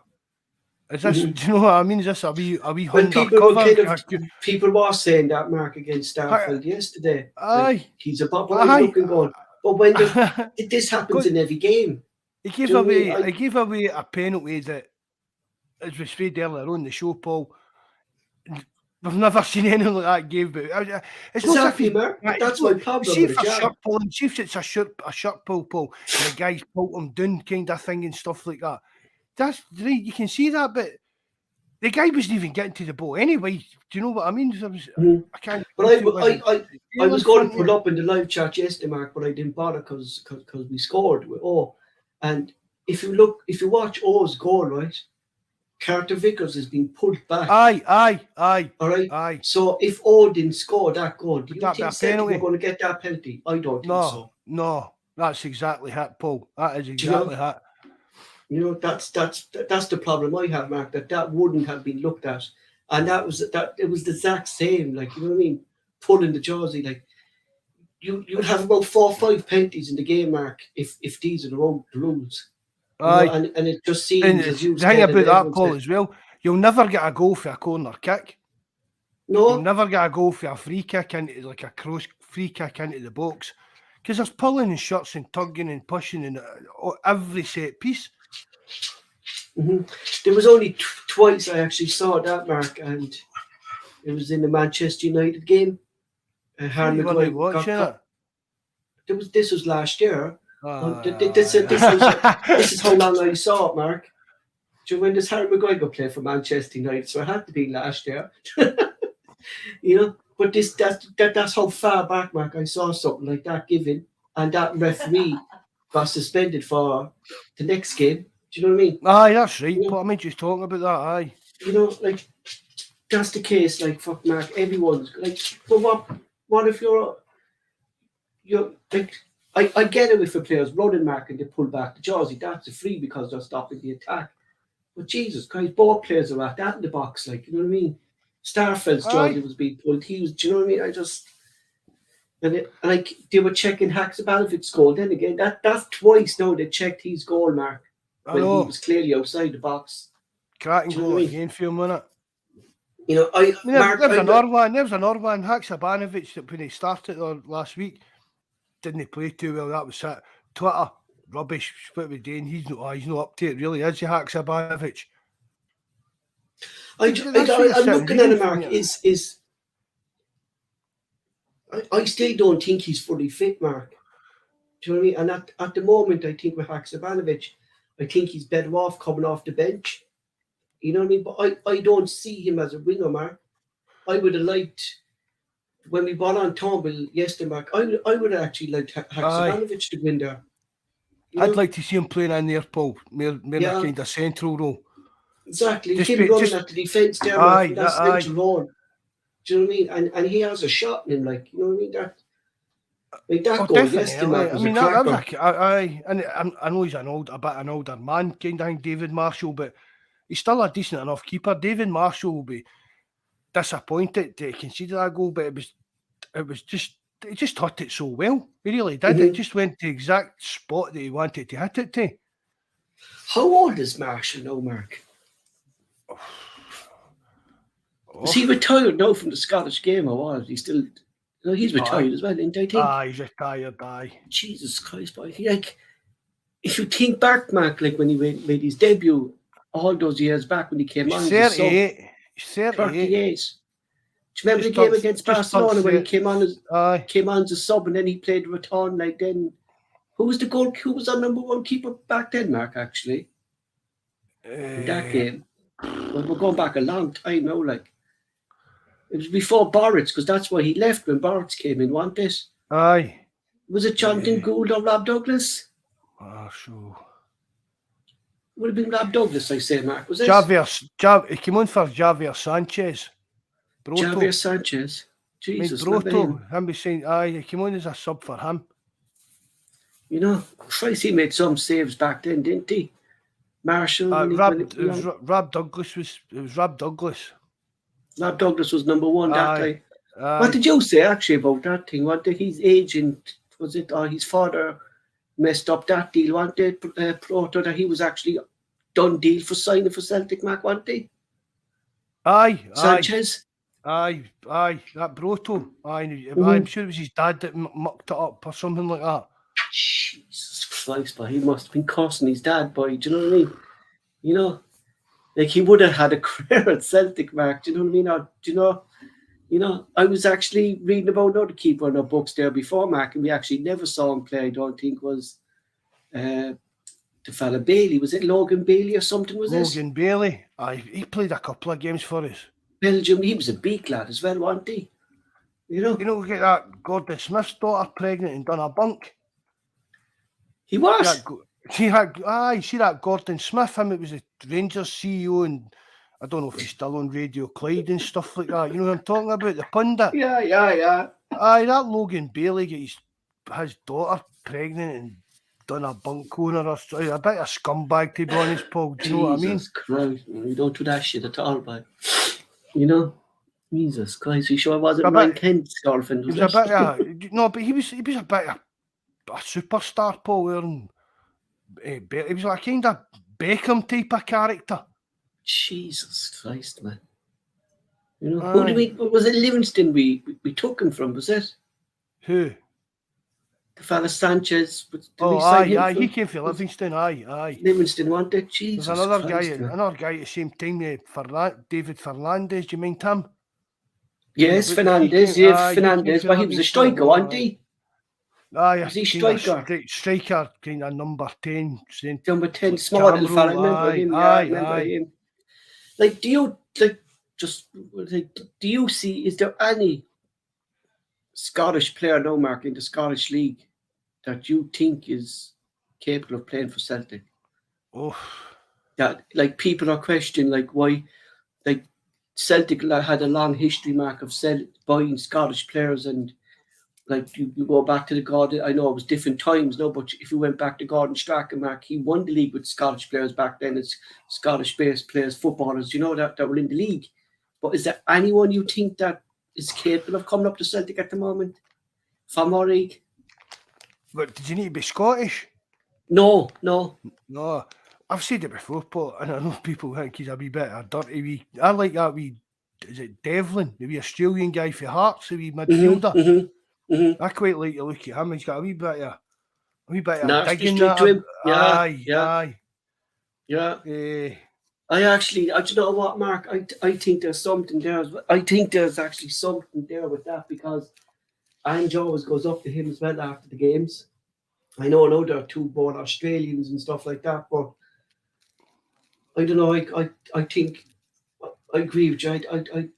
He'd be about the only one, you know. Aye, I really can't. I mean, I'm not we missed the Lewis Ferguson boat, obviously. Do you know what I mean? Really, I can't. I don't know, Paul. I don't think there is, Mark, boy. You know, I really don't think there is. I don't think there's no player that actually would stand out or even make it at Celtic at the moment. You know, any of the lads in the live chat can actually come up with a player. Aye, anybody. You like any other players in the league that you think could? A goalkeeper, Mark. Is there a goalkeeper we can look at there? Nah. There's not really, like, so there's not normally, Mark, you'd find a goalkeeper that's decent enough. But let's be honest, Paul, see if we're sitting with the money we've got in the bank and that, what we're talking about. And I've said this before, right? I don't think Celtic should go out and buy like a project goalkeeper. You know what I mean? Like a young guy and hoping he's going to become good and stuff like that. And as I said to you, Paul, after Gordon, I mean, I wasn't a big Gordon fan, but he done his turn. We won a lot of trophies with Craig Gordon. Joe Hart, I wasn't a big Joe Hart fan. He did impress me last season. He's done a great job for us, but he's not a long-term answer. Do we go and just look for the next Joe Hart, or do we go out and sign somebody like a 24, 25-year-old for, I don't know, £8 million? I mean, I've not got any names, Paul. Do you know what I mean? See, that's the risk that we take, Mark. Like, because we're going to spend. Aye, that's what I was going to say. And again, that didn't work out. Barkas, as I said this, Paul, we might lose money on the Barkas deal, but it'll not be much. We'll still get money back for Barkas. We definitely will. So it's a bit of. He's bought his bridges now, Mark. We buy coming back to the job. Aye, he'll not be back at Celtic. His deal will run out and his agent will get my move and he'll be moved on and that'll be hit, done and dusted. Evening, John. Thanks for coming in, mate. Nice to see you, bud. Hawfleet 8 favourite will be 12 points clear and concentrate in the cup final. Yeah, it's coming ticking. I think, is there 4 games till the split? I think, isn't there? Or is there 3 now left? I think, is there? I can't mind, Paul. I think there's 4 games to the split, Mark. Well, do you mean if we can go 12 points clear, Mark, going into the split? You know what I mean? Like just with that with Rod there, I like that Janelli for Hearts. Mate, see when you were younger, Rod, did you never wear his brother's jumpers? Leo Janelli. Is that his brother? Can you mind the jumpers, Paul? I do. I know the jumpers. Aye. I know it was she playing Hearts last week. Every time the boy mentioned him, that's what came into my head. The Leo Janelli jumpers that we used to wear when we were younger than that. There's 4 games left between the splits. Sorry, 4 games. Oh, right. Aye. You know what I mean? If we could go 12 points clear, Mark, well, Jesus. Like, if we beat them if we go 12 in points the league, clear, Mark, we're going into that cup final with huge confidence advantage.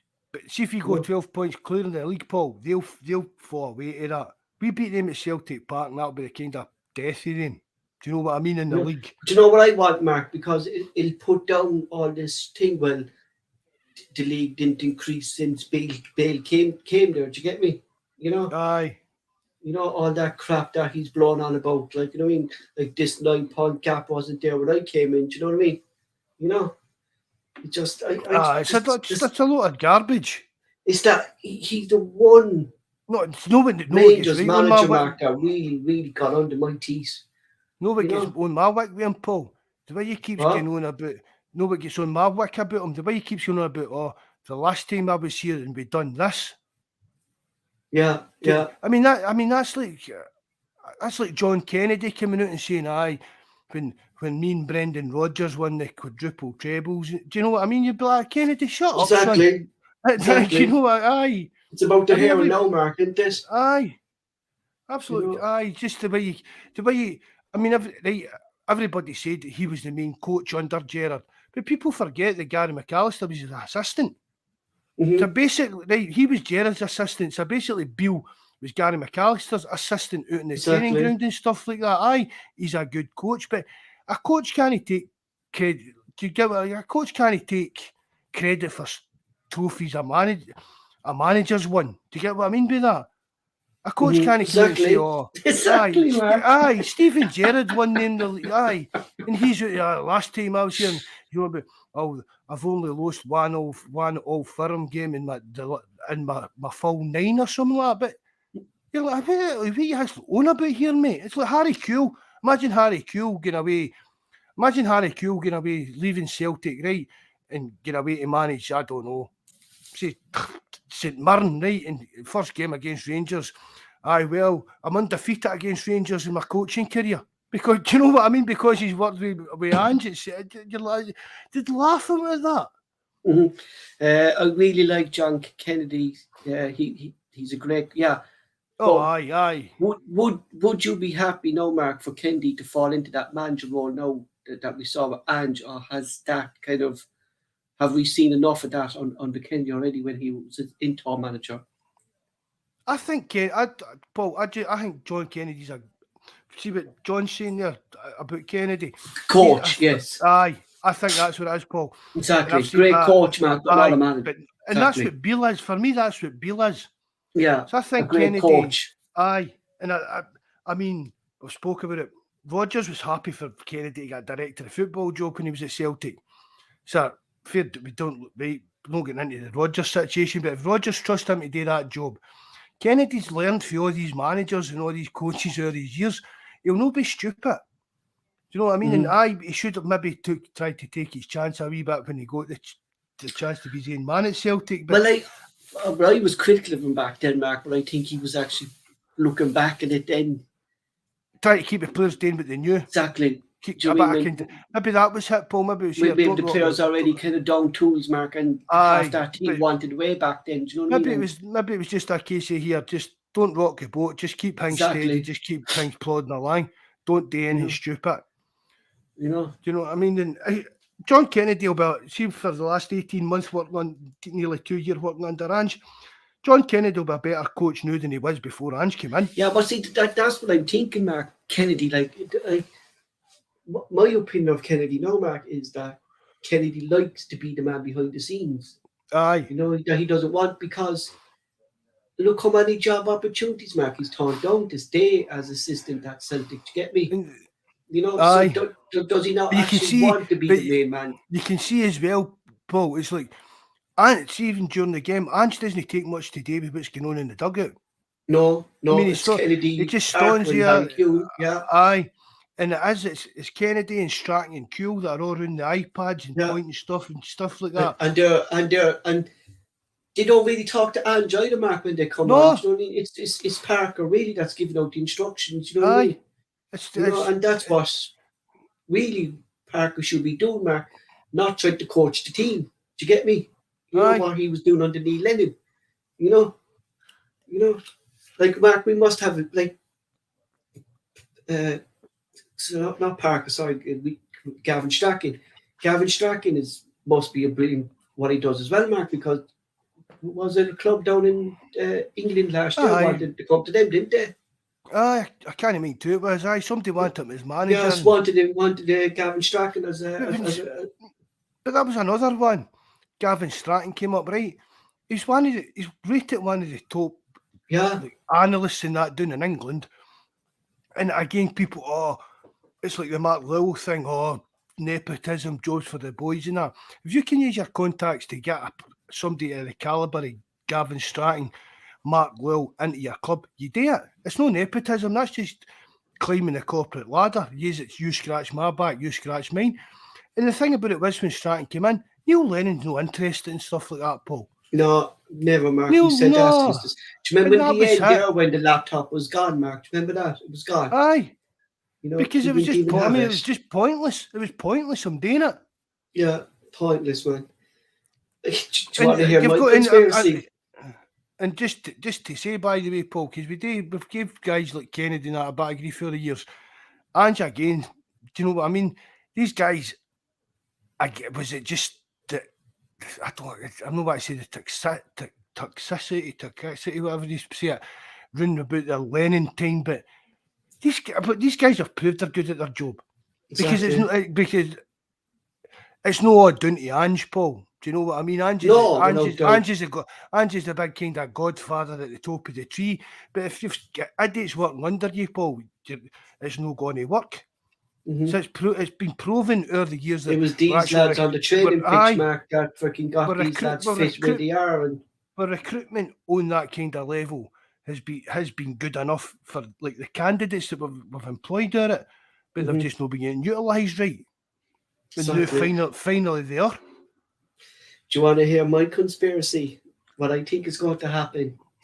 What? Well, I think Ange will step up in a few years. Hopefully, it was as a more senior director of football or football operations role. And I think he's breathing in Harry Kewell, Mark. Fuck off, man. I tell you, man.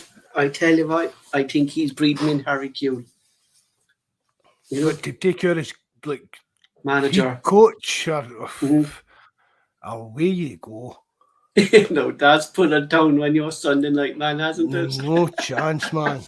I don't like Harry Kewell, man. I thought it was banging. I know that. That's why he said it. That winds you up now. But you've got to think as well. But Paul, see, I totally agree. We had love Hans to move up and take a director of football job, but I'm hoping at that time, Paul, we've got enough money and clout to go for a name. Do you know? I'd sort of like and would that maybe appeal to, I don't know, Mitchie, like maybe the next young Jurgen Klopp or somebody like that. Do you know what I mean? A good team. Geez, Mark, didn't we miss it? Didn't we kind of delighted we actually didn't fucking appoint his father Jesse March that time with what he did with Leeds? Remember Celtic were in the team for getting him? Remember that? You know? But you can't. Again, Paul, is that pub league, isn't it? You get chewed up and spat out. Who's to say it when you've worked out? Yeah. Exactly. Do you know what I mean? How do Celtic getting a bit? Celtic what about Conte's? Did you see Antonio Conte's comments? Bang on, spot on. Well, he's dead right. Mark. Where's the ambition in Tottenham? Do you know what I mean? Where's the ambition in Tottenham? Paul, I've said it for years, right? Harry Kane, right? I don't particularly like Harry Kane, to be honest, right? But he's a cracking striker, but it's like. He's not a winner. You're arguably the best striker, one of the best strikers in the world, and you're pissing about at Tottenham, trying to scrape in to get top 4 places and stuff like that. I think what I always said about Harry Kane, Mark, and I think I'm right, I think he's only concerned about his own personal achievement than Tottenham. He'd rather be like the main man at Tottenham than be kind of... And I think he'll have more of a chance breaking the record. Like his goal now, I think, is to break the Premier League all-time scorer, right? And I think he'd be happy to stay at Tottenham because he'll get the game time with Tottenham to break that. You get me? You know? Aye. You know? It was like Alan Shearer. I used to think the same about Alan Shearer. I mean, he turned down Man United 2 or 3 times or something. He did, yeah. I mean... you can see it, right? He went to his hometown club, and you can understand that. Celtic supporters, the Geordies are exactly that's in their blood. You know what I mean? That kind of thing down there. But for me, if you're a football player, you've got to at that kind of level, Paul. Harry Kane. See if Harry Kane had said when he was 25, 26, he wanted to leave Spurs. You'd have had Real Madrid chasing him. You'd have had Barcelona. Do you know? You'd have had the biggest clubs in the world chasing him. Like. He's been quoted, Mark, like Bobby's saying there, he's going to United. And from what I'm hearing, Bobby, from Manchester United fans, is that they don't think they'll actually go for him because of dealing with Levy. Because it's a bit, they say he's 1 year left in his contract, Mark, but Tottenham still want 100 million for him. They're quite entitled to, Paul. But would you pay 100 million for Kane, though, Mark, 30 years of age? But that sounds pure absolute crazy, Paul. But what's 100 million in this day and age in football? Nothing really, Mark, in terms of football. Yeah, do you know what I mean? It's like I don't know. Say Man United went and spent £100 million on Kane. Pardon me. And then next year they finished second in the league. That's been worth that £100 million for them. That's true too. Yeah, they're getting that back then, or man. They're getting that back. They're getting that back for the Champions League money and the prize money thing. Do you know what I mean? It says. I just couldn't believe, Mark. Like, because I'm just going back to Edward there because John Duncan put it on there.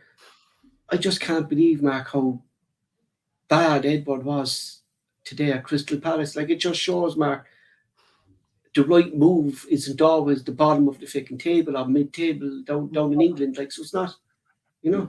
No, it's not the be all. The English league's not the be all and end all, Paul. I No. mean, I fair dues it is for money, and that's one of the things that all these kind of European clubs. I mean, I've said that before, Paul. There's a lot of clubs still clamouring for this Super League behind the scenes, but they're not wanting to come out in the public yet. And one of the problems across Europe is that everything seems to be geared towards this English Premier League. Teams like Dortmund and Juventus is a bit of a bad example. The nick they're in the now, but teams like Dortmund, Bayern Munich, Benfica, Porto, they're like questioning, well, wait a minute, how come players are turning us down to go and play for Bournemouth? Do you know what? Stuff like that. Just because there's that much money down in England, good players are just, I will just go to England for the money. Well, is that like what I said to you there, Mark? At the start of when we were talking about Steve Clarke, I said, is it bad for Scottish football that we're not Celtic and producing Scottish players? But now, like you could say the same about the English national team. Like, if all these foreigners are going to come in, these young English players aren't be going to get the chance in these teams anymore. That's how what's happening. That's how Jude Bellingham ended up at Borussia Dortmund and stuff like that. And there's a lot of. There's like a couple of good young English players there in that lane, that I'm sure as well. And for that simple reason, Paul, they weren't getting chances in England because they were spending all these millions of pounds on foreigners and stuff like that. It's more of stay in the league, Mark, and that's it, isn't it? And spend what to stay in the league, isn't it? You know. Aye. I mean, really, it's like. And that's why I don't see Ange going down there, Mark. That's really I don't because think, Paul, I don't think Ange is no fool. Ange would know if he goes down there. Like, Ange would want at least a year, a full season, Mark, to get a team down in England to play the way he wants to play. And you're not going to get that time down in England. No. And, I mean, apart from like that, you've got your like Klopp and your guys like that, although they're struggling, that would take a big thing for them to get sacked. But any other club, really, I mean, look at the way Chelsea chew up managers, Spurs chew up managers, Everton chew up managers, Leeds chew up managers, Aston Villa. I think anyway, Mark, if Potter doesn't win the Champions League, I think he's gone. He's hanging on the skin of his teeth, man, isn't he? But then again, Mark, there you go. But do you honestly imagine Chelsea got in touch with Ange and offered them a manager's job? Right. All right. So I don't know. I don't think he would, Mark, because he won't have to control what he has at Celtic. And the reason I think that, because I've noticed this about Chelsea under Potter, they've bought players that didn't suit Potter's style of play.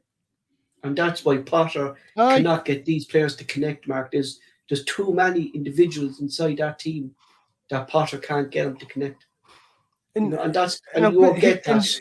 I know you don't like him, Paul, but I actually don't mind the guy, right? Arteta.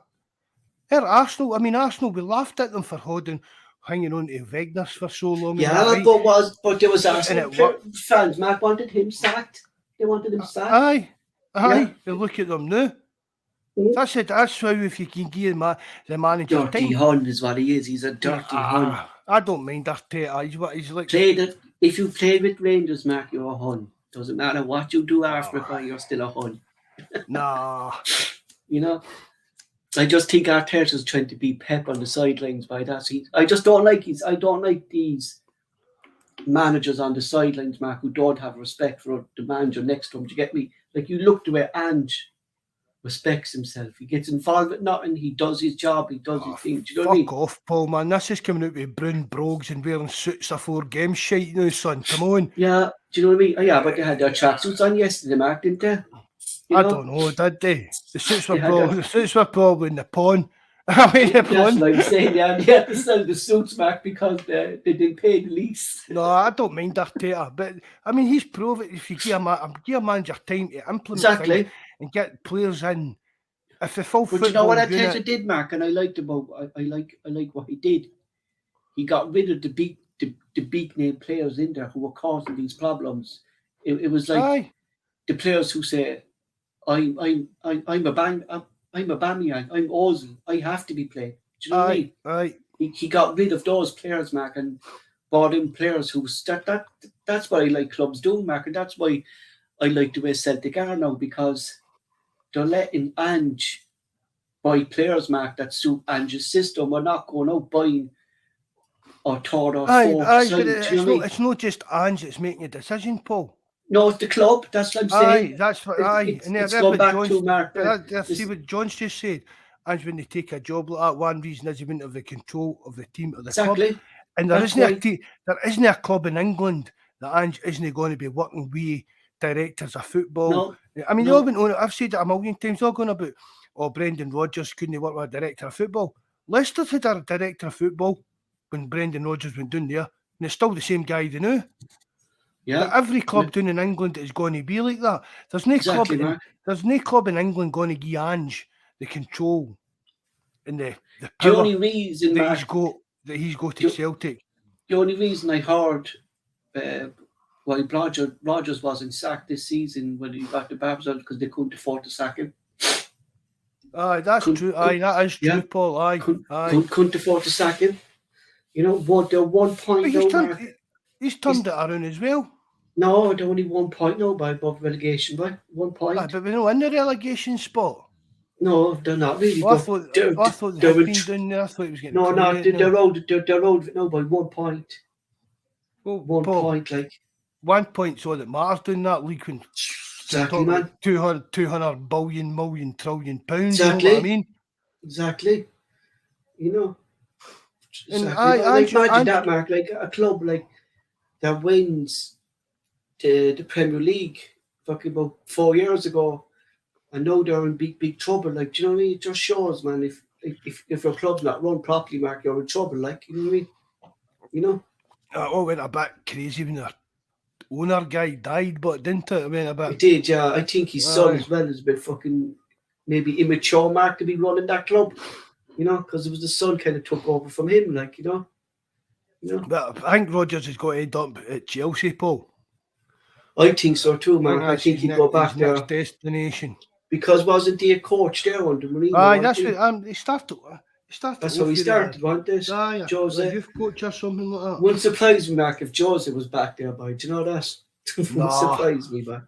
No, I know with the Russian, with Abramovich, yeah. Abramovich, boy, yeah. So this fella, what's his name, Mark?